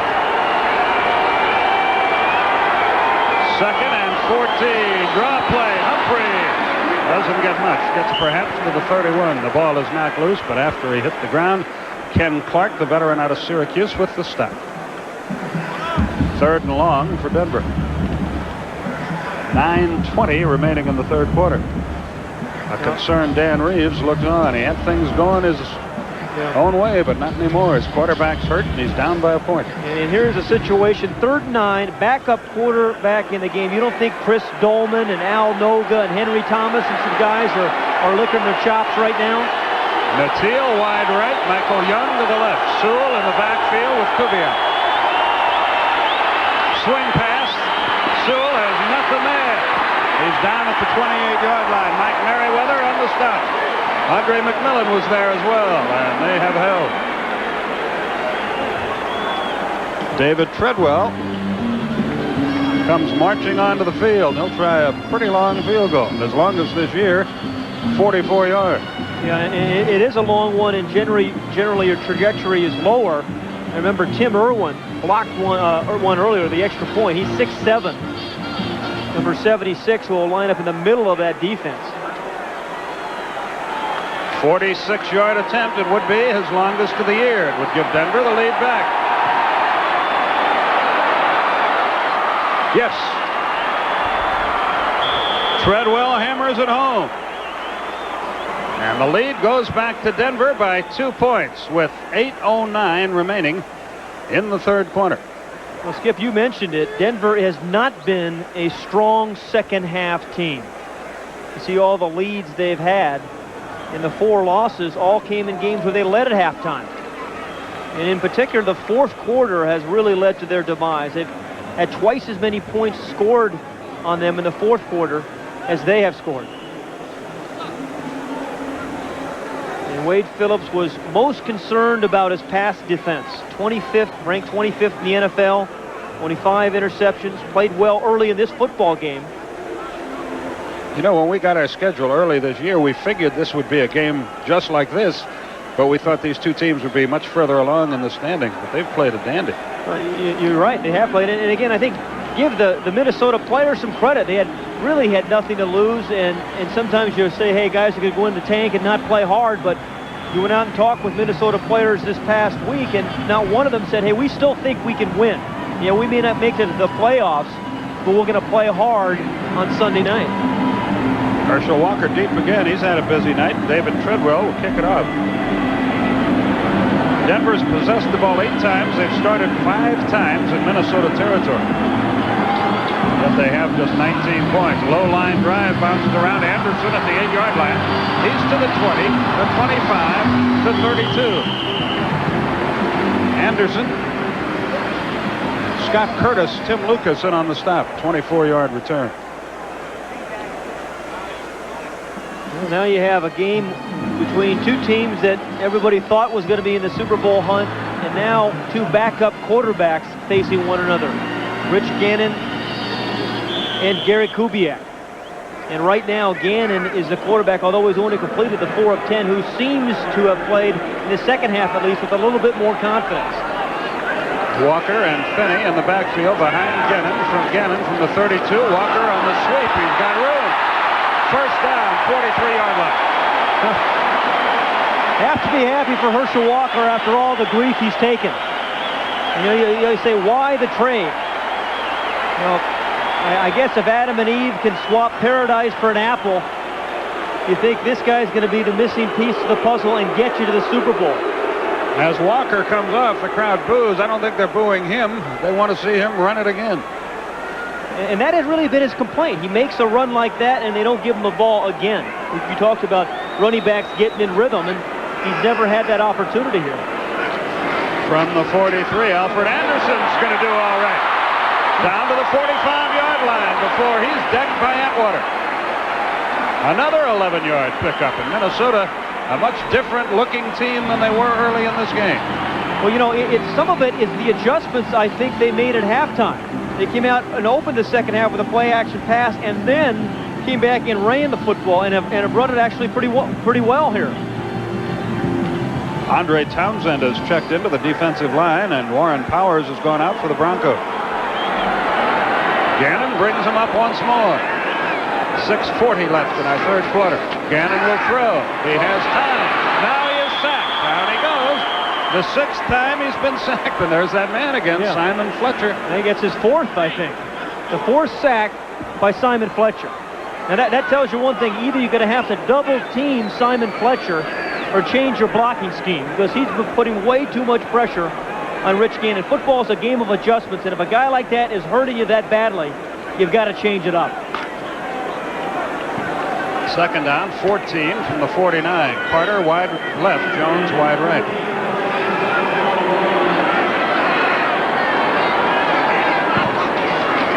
Gannon puts it up again. He's got time. He goes long. It is almost intercepted. It was intended for Hassan Jones. Alton Montgomery on the coverage, and he almost came away with the football. And 3rd and long will be the result for the Vikes. Now, this time you're going to see Simon Fletcher again, number 73, come up, and again one of the backs, it's Finney, misses him there earlier, cuts him, but then he realizes he's got to come back and block him a second time. And that's a nice play by Rick Finney. You don't block him once, you have to block him twice to give your quarterback a chance. 3rd and 14 from the 49. Gannon goes to the shotgun.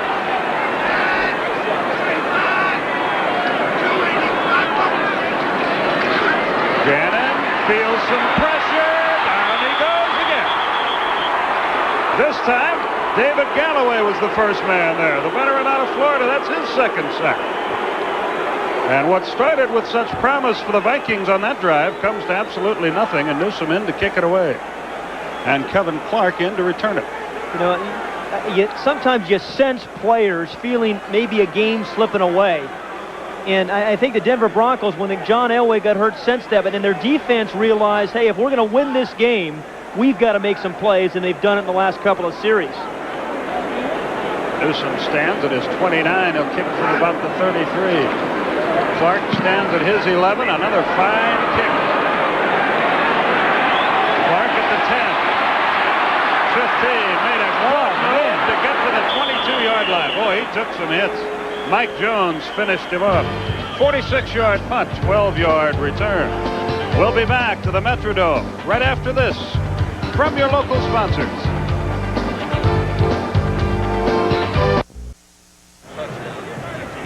Well, now let's take a look at tonight's Hyundai leaderboard. And that's up to the moment with Humphreys running tonight. That Marion Butts having a fine year. And the Chargers and Dan Henning, after a slow start, playing quite well. Vance Johnson splits wide to the right. Bratton and Humphrey, the running backs. Behind Kubiak. He's calling an audible. The give is Humphrey, and he gets almost nothing. Make it Bratton who got the carry, my mistake. Deuce Bobek on the stop. Yeah, if he just came in a little bit late. Again, John Elway out with the injured toe. Gary Kubiak opened up here in the second half. As a guy over his career, there's Elway. And again, I think as a coach, what you're most concerned about is, as you said earlier, these toe injuries, ankle injuries, they seem to linger. You know, you don't get rid of these things for a week. And they've already had their bye week, which was last week. Jackson splits wide left, 2nd and 8 from the 24. Kubiak eludes some pressure, goes long for Bratton, and he has him, and he breaks the tackle. And he's down to the 44-yard line.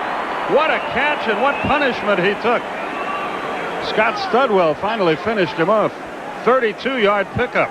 Melvin Bratton in his second year, he has always been a terrific receiver because he's really got some soft hands, but that's some determination there by Kubiak, who was hit by about 4 different guys.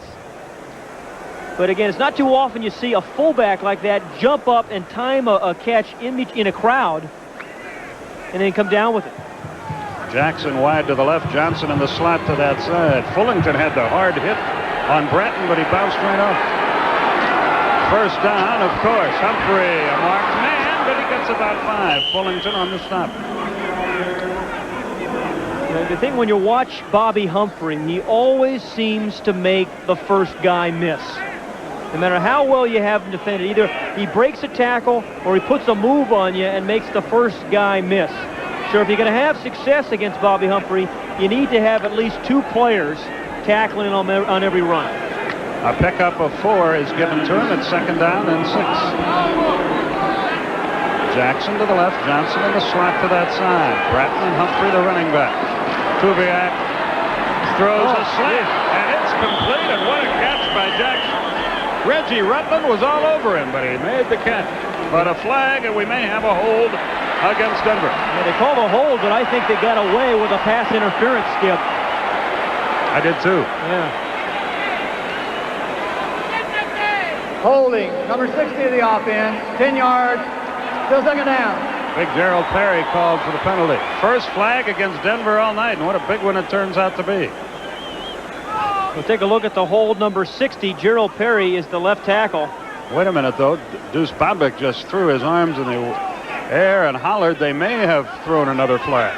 They may have called that interference. We have holding on the offense, interference on the defense. We'll replay, 2nd down. I never saw the second flag, but you were right, Pat. It looked like interference. Yeah, here's Reggie Rutland, number 48. Yeah, I mean, clearly, there's just no doubt. That's a heck of a catch considering the interference. Tell you what happened. I bet the official saw the reception, didn't bother to throw the flag because he assumed they'd take the play right there. He didn't know about the other flag. At any rate, we do it all over again. It's 2nd and 6 from the 40. Jackson to the left, Johnson to the right. Kubiak rolls, throws, Bratton fumbles, makes the catch. He's out of bounds at the 35-yard line. He got it back into his grasp before he went out of bounds. Mike Merriweather ran him out. He wasn't open by much. Mike Merriweather, number 57, the linebacker for the Vikings, is a guy that always seems to be around the ball. You saw him around Bratton there. He had involved in 7 turnovers this year. 3 interceptions, and recovered a fumble and caused 3 others.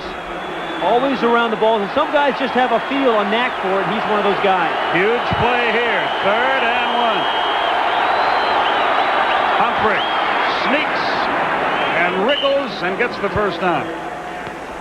Deuce Bobek on the stop along with Studwell. Then we talked about Bobby Humphrey, the way he follows, blocks. Watch the right guard here, number 67, Waddell, coming here, and then Bobby Humphrey just hugs that block. He just feels the block that Waddell is going to make and reads off it. See? Waddell had blocked his man inside, so he ran outside right off the play. Orson Mobley got his bell rung on that play and leaves the field for Denver. It's kind of fun to watch Bobby Humphrey. Reminds me a lot of O.J. Simpson, the way he used to read people and read blocks. Clarence Kay has checked into the game for Denver for the first time tonight. They were frankly surprised that he was able to play in this game. He got hurt in practice. He's been battling a bad leg. The veteran out of Georgia. So he gets his first work of the night. On first down with 2 minutes left in the third period. The ball's at the 33-yard line. Jackson wide right, Johnson wide left. Bratton and Humphrey running. Kubiak fakes, looks long, goes for all of it, misread. Browner can't get there. Jackson had pulled up. Kubiak thought he was going to keep going. And fortunately threw the ball out of bounds, or Browner would have had yet another interception. Yeah, that was a nice play by Carl Lee, the defensive back for the Minnesota Vikings, number 39. And he was saying yesterday that these receivers on the Broncos are so quick, you really have to jam them. And they play a lot of bump and run. He said, when I look at Mark Jackson or Vance Johnson, I look right at their stomach. And then I get my hands into Mark Jackson's stomach so I can give him a good bump and not let him get a free release. 2nd and 10. Shannon Sharp into the game. Kay goes wide right. Jackson wide left. Johnson in the slot left. Pitch play. Humphrey cuts in. Gets across the 30 down to the 29-yard line. Ken Clark made the stop. And it's going to be 3rd and long for Denver. Ken Clark, number 71, the inside tackle for Minnesota, really made a nice play. Here's a guy in his 13th year that the Vikings cut a while ago. And then when Millard got hurt, they called him. He came back. And even in his 13th year, he still has enough burst to make a play like that. Humphrey, 18 carries, 81 yards. He leads the game. Ricky Natile goes wide left. Michael Young wide right. Steve Sewell is in the backfield with Kubiak. 3rd and 6. It is incomplete. Jackson had it in his hands. The pass a little bit high, but he couldn't pull it down. And then after it deflected high, he's fortunate it wasn't intercepted. Yeah, that ball should have been caught, but I think there's such a difference. Watch number 80, who's right there in the slot. He is open. The ball is well thrown. But, you know, I think sometimes when you get so used to John Elway's pass, who just come drilling in there, Kubiak took a little something off that. Sometimes it's just that adjustment, but that ball was well thrown and really should have been caught by Mark Jackson. Another 46-yard try for Treadwell. He nailed one from there about 5 minutes ago. Kubiak puts it down. Does it have enough? Yes. Boy, wow. Just barely got it over. Just barely got it over. But the score goes to 22-17 Broncos. Next Saturday, it's SEC football action on TBS as the Georgia Bulldogs meet the Florida Gators at the Gator Bowl in Jacksonville. World's largest outdoor cocktail party at 12:30 Eastern on TBS. Bob Neal, Tim Foley will have it for you. Herschel Walker's run back a ton of kicks tonight. This one from the 3. And he's down at the 28-yard line.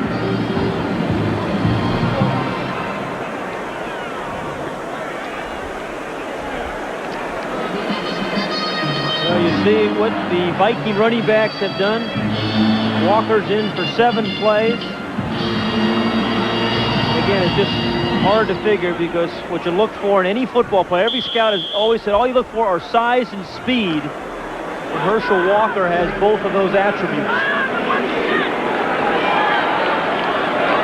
From the 28-yard line, here we go. Walker with a pitch. Comes wide left, doesn't get much. Munford was there on the stop, along with Brooks and Atwater.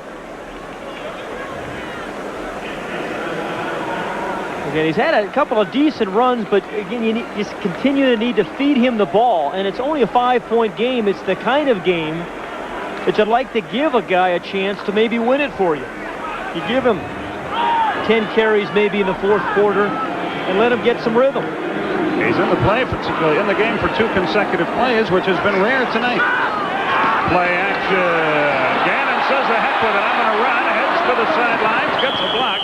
And gets out of bounds at about the 33-yard line. Michael Brooks was blocked by Anthony Carter, which saved some wear and tear on Gannon. And 5 seconds are left in the quarter, and it's about to come to a close. You know, Walker's a pretty good receiver as well, number 34. And I think Gannon was actually trying to get him the ball. He had beaten Mark Munford but there was a safety behind him, and that's why Gannon didn't throw it. So the third quarter is history. It's a 5-point game. Back to the Metrodome right after these words.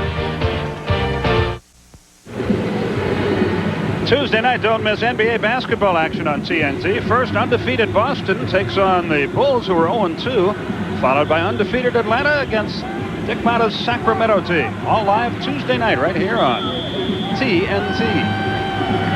Here we go to the fourth quarter of our game with Denver on top by 5, as you see. Big crowd in the Metrodome. It's 3rd and 5 for Gannon and the Vikes. Hassan Jones in motion. Gannon fades to throw. Has time. Has a man. Has a first down. Flags fly. Well, that had to be pass interference. Michael Brooks among those involved. It's a heck of a catch there, though, by Allen Rice, wasn't it? He had Steve Atwater all over his back. Yeah, it was Atwater, not Brooks, who was involved defensively. Defensive pass interference, number 27.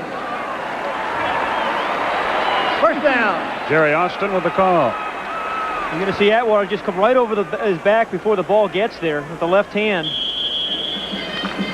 I'll say that was just one heck of a catch. Man. So the drive is alive at the 40-yard line.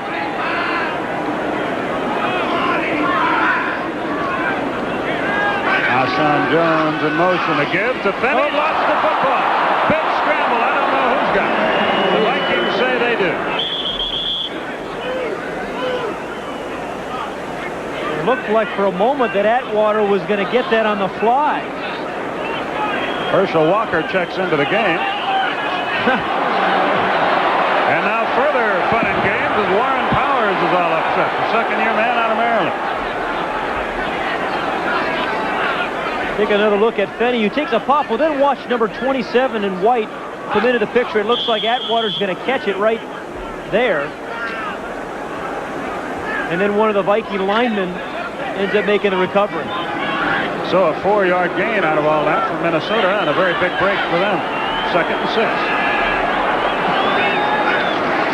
Walker with a pitch. Flicker back to Gannon. Goes for all of it. Long pass. It is caught by Anthony Carter. Touchdown. What an unbelievable play. He was out of bounds, though. I mean, it was one heck of a catch. He stepped out. It was one heck of a catch, but he stepped out of bounds. The official signal touchdown. So let's wait and see here.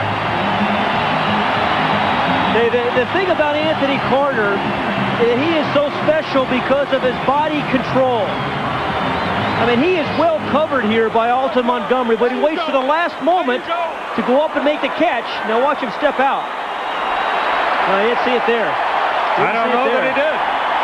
Unbelievable 56-yard touchdown strike. Yeah, I was wrong. He did not step out, but it was still one heck of a catch and an adjustment. Watch how he waits just for the last moment. A lot of guys jump too early, but a tremendous patience there. Alton Montgomery was covering. I started to say was beaten on the play. He really wasn't. No, he had it well covered. It is a touchdown. They've replayed it. You know, well, when they prevent the replay, the call stands.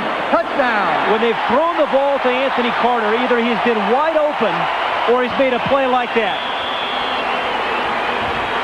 Igwe Buike will try the extra point. Newsom will hold. Beautifully on his name all evening long. Thank you. And the kick is good. 24-22 Vikings. What a catch by Anthony Carter. We'll be back to the Metrodome after this.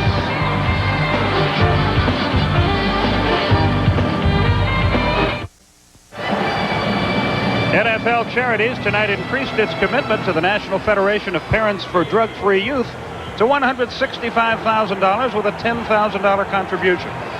The National Federation concluded its 3rd annual Red Ribbon campaign for a drug-free America this week. First quarter summary really was all Broncos. Really should have been up greater than that, than the 6-point lead. In the second quarter, the Vikings kind of hung in there. Long TD drive, and John Elway was injured. And then Joey Brown in the third quarter on the interception return. Treadwell with 2 long field goals. And here's the last play. You know, some guys, even when they're covered, ordinarily you'd say, hey, the guy's covered, don't throw him the ball. But you even throw the ball to Anthony Carter when he is covered because he makes plays like that. That flea flicker play didn't work, except it worked because of the great play by Carter. Didn't fool anybody. Rivers kicks it off and booms it high. Kevin Clark at the 8-yard line.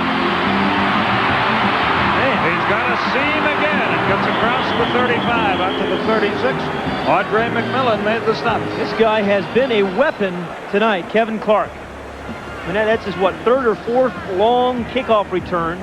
He's done it on punts as well. Again, here's a guy they cut early in the year and was playing in the Canadian League.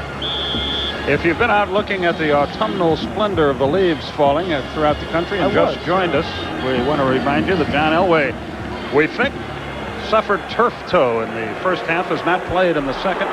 Gary Kubiak is in there at quarterback. And he's down by 2. And he's going to put it up right away. Bang, down the middle, has a man, it's Vance Johnson to the 45. I don't know if you've ever tried to eat Jell-O with chopsticks, but it's when you're trying to tackle a guy like Vance Johnson, it's something like that. He is so quick.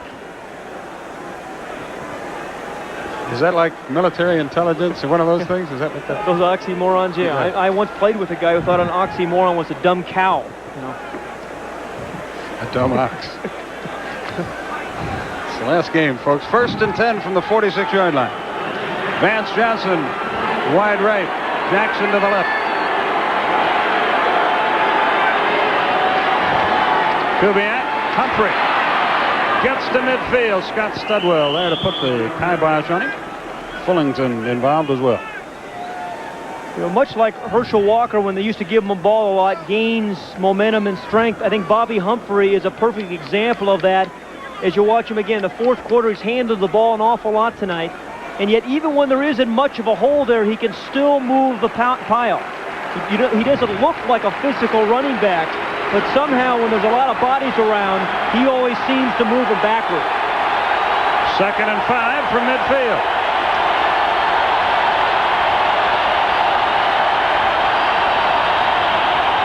Flags fly. Free play for Denver. It looks like intercepted. It's Dolman. Remember those flags. Dolman breaks a tackle. Out of bounds at the 30-yard line, but hold the phone. Flags went flying. It looked like the Vikings were offside. We're about to find out from Jerry Austin. I think Dolman was offside. Defense, number 56, offside. 5 yards. What a break for Kubiak and the Broncos. Watch right there. Chris Dolman trying to get the quick snap on the passing down is off, and he basically just kind of gets stuffed by Perry. Does make a nice little play, and he was wide open. Big break for the Broncos. Man, unbelievable. I don't know if you saw Keith Karch, the center for the Broncos, just threw the umpire down, trying to catch Chris Dolman. Now, even though it doesn't count, that interception, you have to think that Gary Kubiak is a little unsettled. He's thrown 2 interceptions earlier in the game. That one gets called back, of course. They measure here for the first down after the 5-yard penalty. You know, he looks like he's smiling, which is great to see.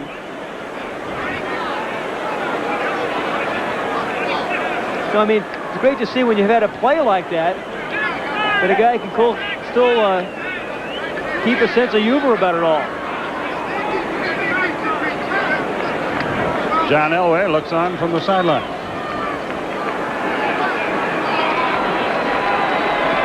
Second down, 1 yard to go from the 45.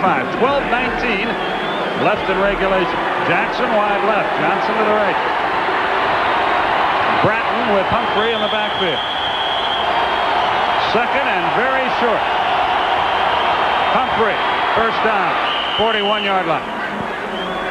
No, Scott Studwell on the stop. You know, a good back he can give the ball to on first down and on 3rd and 1. And with Bobby Humphrey, they can do that. I mean, we just saw him move the pile a little bit earlier. And he can pick up 15, 20 yards for you on 1st down. But when you need the 3rd and 1, you still give Bobby Humphrey the ball. 20 carries, 89 yards for Humphrey.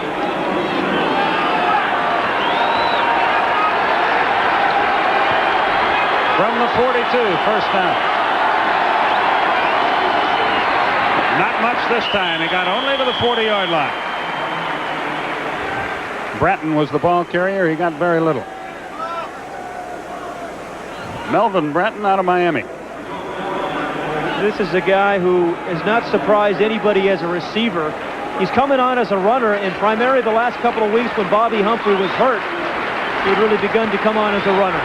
Bratton leads. Clarence Kay is in the game. Steve Sewell checks in as well. Audrey McMillan checks out of there for Minnesota.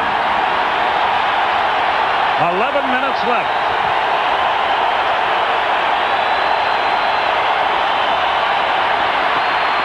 Kubiak is running. 1st down. Gets out of bounds near the 25-yard line. A fine run by Kubiak. And Chris Dolman is really upset because he just missed Kubiak. Number 56 at the bottom of the screen. He just misses him. He runs around Gerald Perry, who tries to cut him.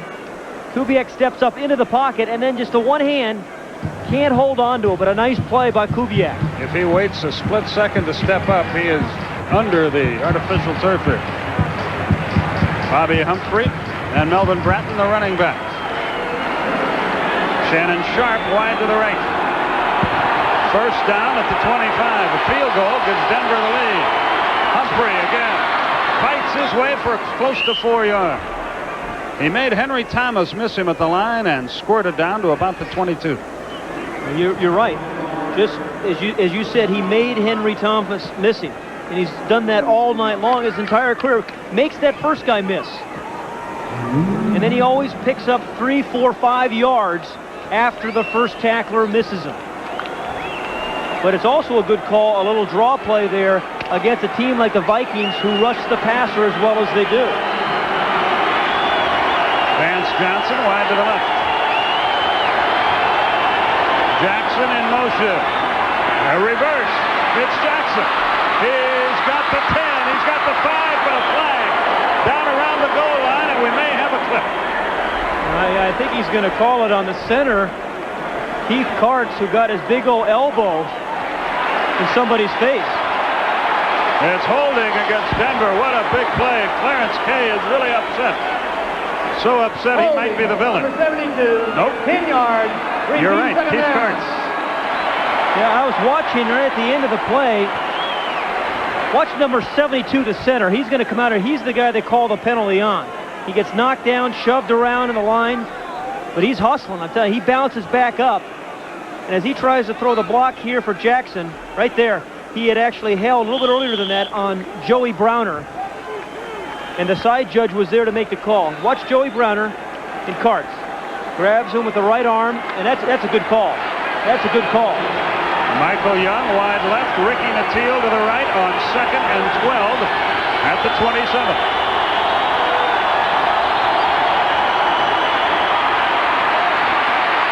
Flags fly again. Intercepted. Audrey McMillan made the play. Again a flag. Let's see what this one's about. It's holding against Denver, so the play will stand. Holding number 60 of the offense. The penalty is declined. 1st down. Well, you know, Garrett Kubiak just saw Minnesota throw a ball to Anthony Carter when he was covered and went up and made a great play, and he tried to come right back to Ricky Nattiel, who was also well covered, but that time there's no way Nattiel's going to make the play, and Aldre Williams picks him off, McMillan, I'm sorry, picks him off for the 3rd time. Yeah, that's 3 interceptions. Still a 2-point game. A lot of time left. We'll be back.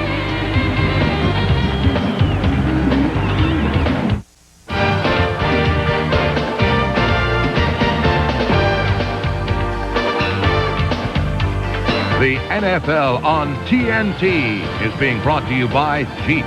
There's only one Jeep. 9 minutes of play remaining. 24-22 Vikings.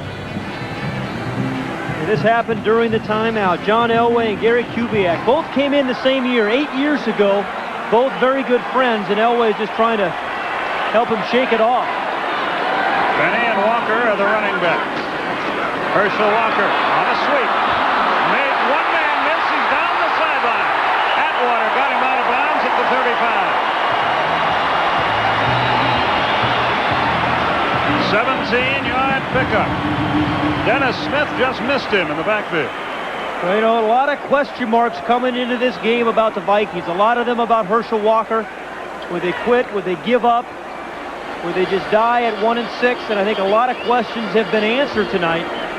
Certainly the Vikings have not quit, and Herschel Walker on that play certainly didn't. He and Finney still the running backs. Hassan Jones goes wide. Up the middle, Walker, what a hit as he reached the 40.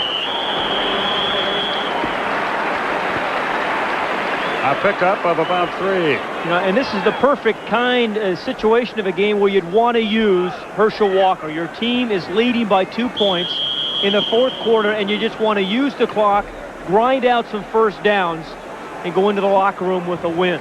A Denver player is injured on the play, so time is halted. That was a tough football game the Chiefs won today.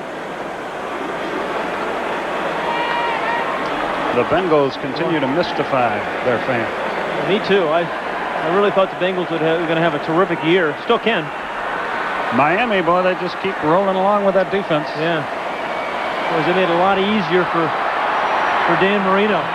Did you see Montana? Yeah, what a master. You know, he does it every week, so you don't appreciate it as you probably should. He makes it look so doggone easy.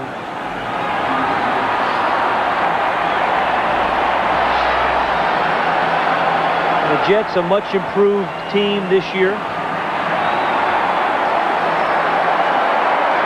That was a heck of a game there. Curtis was the injured Bronco. We're happy to report he's leaving the field under his own power.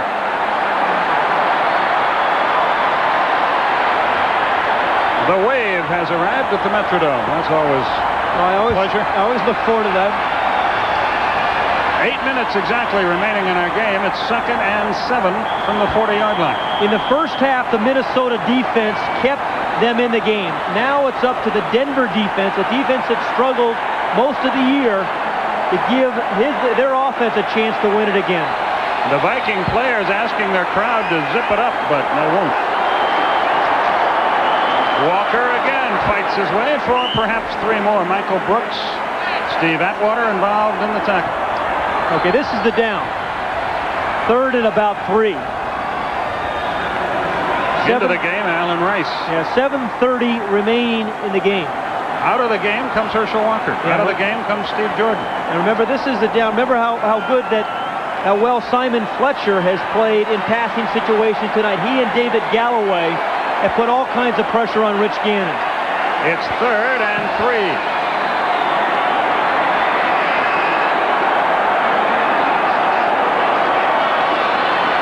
He's got time. He's got a man. Carter, first down.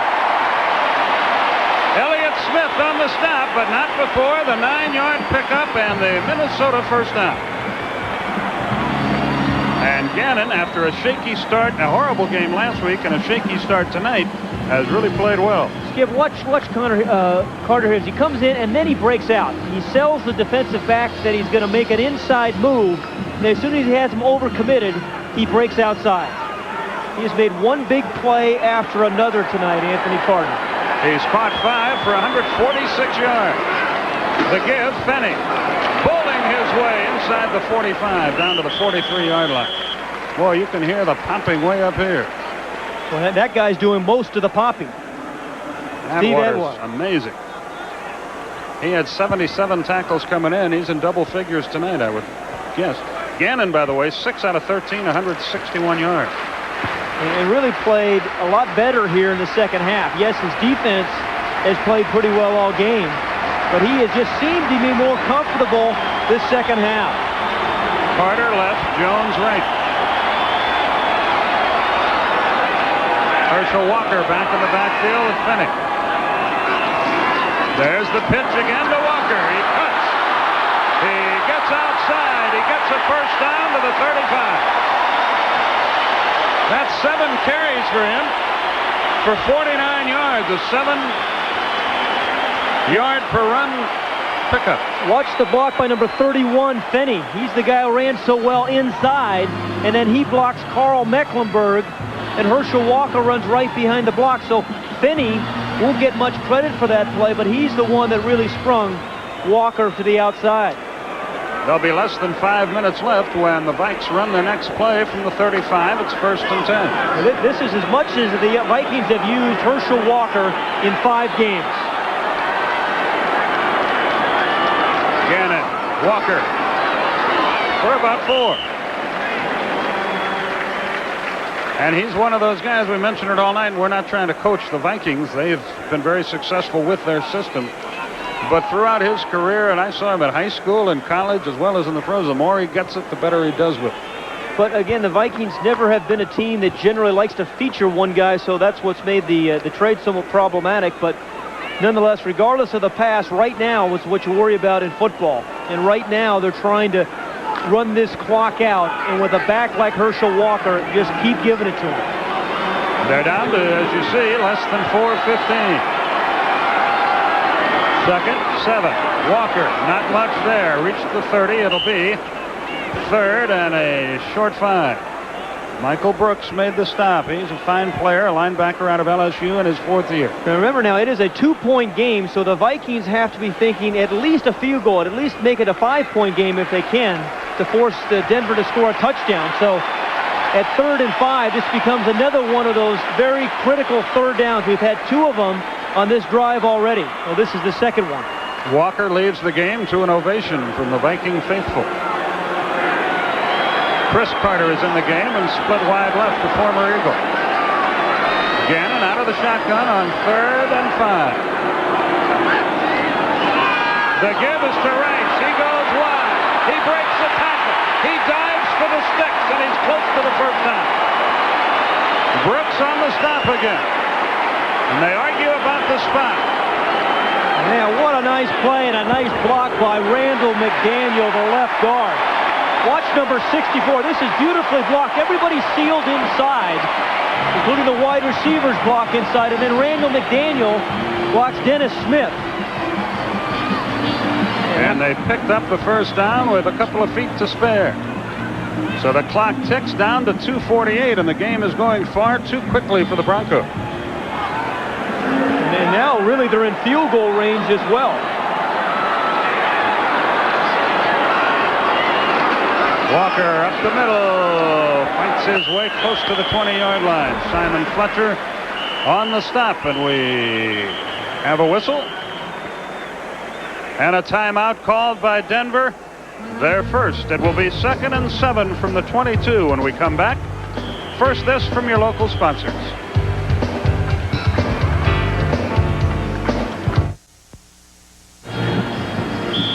So far, this drive has lasted 9 plays. It's gone 59 yards. More importantly for Minnesota, it's taken 6 minutes, 33 seconds, and they're 2nd and 6 at the 21. Wouldn't want to tell Dan Reeves it's just a game, would you? No. Finney battles loose football. Let's see who got it. Man. Looks like the Vikings have it again. Finney's coughed it up twice. Let's watch him umpire. You know, he's coughed it up twice tonight, as you mentioned, but coming into this game, he had not fumbled much. I mean, it was some incredible number. But again, I think it's more good defense than anything else. It's 3rd and 3 at the 18, and Minnesota in no hurry, of course. They can run it right down to the 2-minute period, and that's what they'll do. Wow. And we have reached the 2-minute period. Yeah, I thought so. 3 fumbles and 350 carries, and then the 2 of them tonight. Hard to figure. 2 minutes left in our game. It'll be 3rd and 3 from the 18 when play resumes here. We'll be back to the Metrodome for the finish right after this. 3rd down, 3 yards to go, 18-yard line. Pat Hayden, Skip Carey with you. Vikings have the lead and the ball and the clock Well, you think they'd run the ball here, and then if they don't make it, kick the field goal. But they have only Rice in the backfield. They do run. First down. Flag, though. Ball is inside the 10-yard line, but a flag. In the area where it's normally holding, that's what it is. And what a break for the Denver Broncos. 59, 10 yards.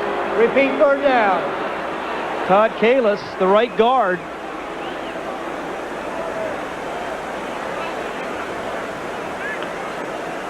Number 69, the right guard, is Todd Kalis. He's the one they called the holding on. Got his left hand around Simon Fletcher. You know, he really wasn't even critical to the play, quite honestly, because they ran the ball right up the middle. Well, that really changes things around. It's 3rd and 13. You see the stress on the face of Jerry Burns.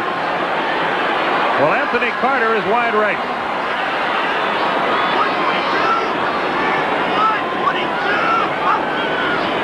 They run it again. Same play. Rice, and he gets franked at the 24-yard line. Simon Fletcher among those on the stop, and a timeout is called, of course, by Denver with 1:51 left.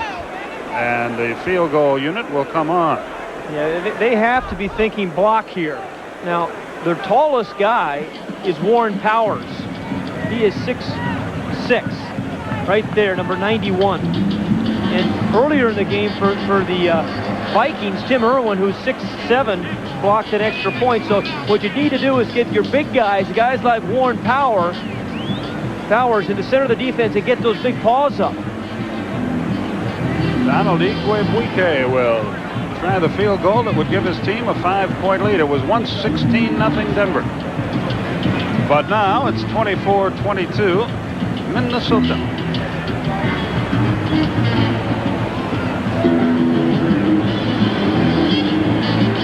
He has been phenomenal inside the 35-yard line, Igwebuike has.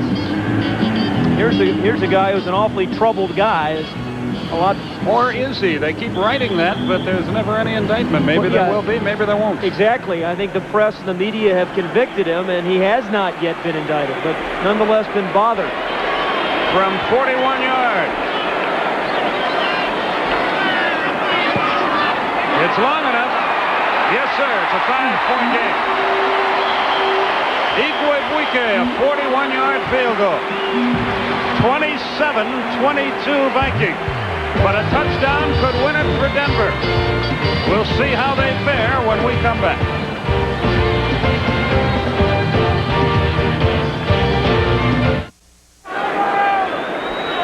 John Elway hurt a toe, has not played in this half. Clark and Montgomery, the deep man. Reveiz will kick it off. We have 1:47 left. Clark has averaged 38 yards on his returns. Montgomery, 28 on his.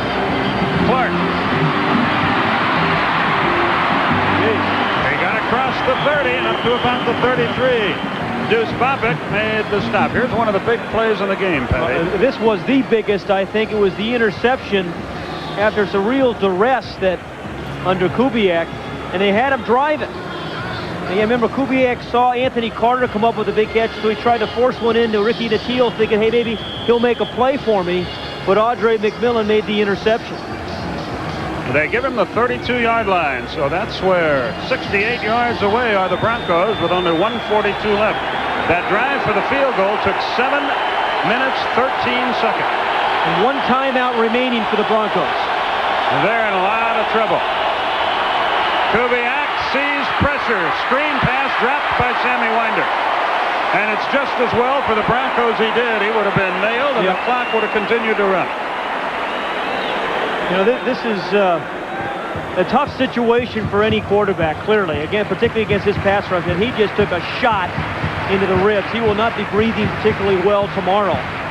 Remember, John Elway has brought his team from behind 17 times in the fourth quarter. And now you have Gary Kubiak trying to do the same thing. 2nd and 10. Michael Young wide to the left. Vance Johnson to the right. Kubiak to throw. Has a man at the 41, short of the first down. Sewell made the reception, but the clock continues to roll, as you see, and it's a 3rd down play.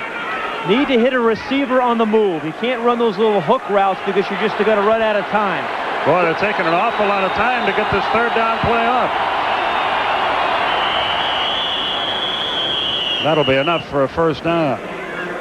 And Denver uses its final timeout with 1:11 left in the game. You know, I think this is the toughest situation for a backup quarterback because during the week, first of all, you don't get many snaps at all and with the regular offense, and particularly running the 2-minute drill. You generally don't get a chance to run it much during the week. Well, across the way, we could see Dan Reeves screaming, "Who called time?" He didn't want to use it this early.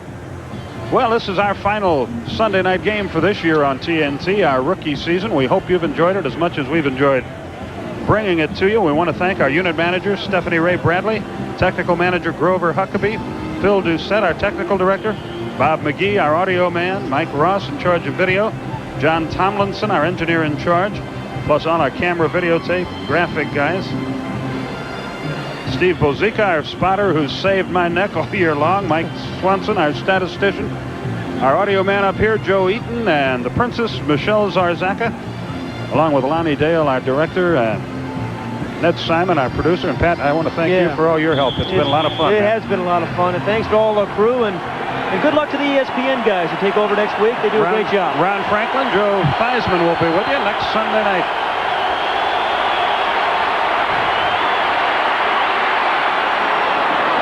It's Mike Patrick. Who did I say? Mike Swanson? He's a statistician. Sorry. Mike Patrick. Well, they're sort of our rivals on cable, though they're our colleagues, and they do a fine job. Yeah, they do a great job. You'll enjoy them starting next week. Mr. Patrick, I owe you a soda pop to apologize. Okay, well, one guy is still thinking about trying to win this game, and that's Gary Kubiak. 1:06, no timeouts remaining. Again, you have to get the ball to a guy like Natil on the move. Oh, fumbled snap, big pileup. Who's got the football? He wasn't even looking. I didn't think Kubiak was even looking for the snap. The clock starts again, less than a minute remaining. It's 3rd down and 14. Kubiak begs for the football. He is hit by Brooks and sacked. And the clock will run. It was Dolman again. It's 4th down. 3rd sack. They start the clock again. 4th and 21. What an incredible night that Chris Dolman has had, and really this entire Minnesota defense. Man, I tell you, they could have collapsed, but they didn't.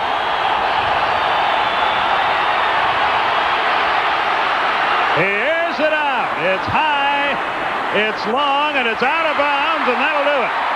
Michael Brim on the coverage. Johnson, the intended receiver, he had no chance. And Denver has blown a 16-point lead. 25 seconds left in the game. Well, this is the 8th game they've had a lead in the second half. And they're going to be 3 and 5. Yep. Next week, Denver goes to San Diego to face an improving team. And Minnesota travels to Detroit, where the Lions are going to be angry after losing a 3-touchdown lead today and losing to Washington in overtime. You'll hear all the details on the postgame show.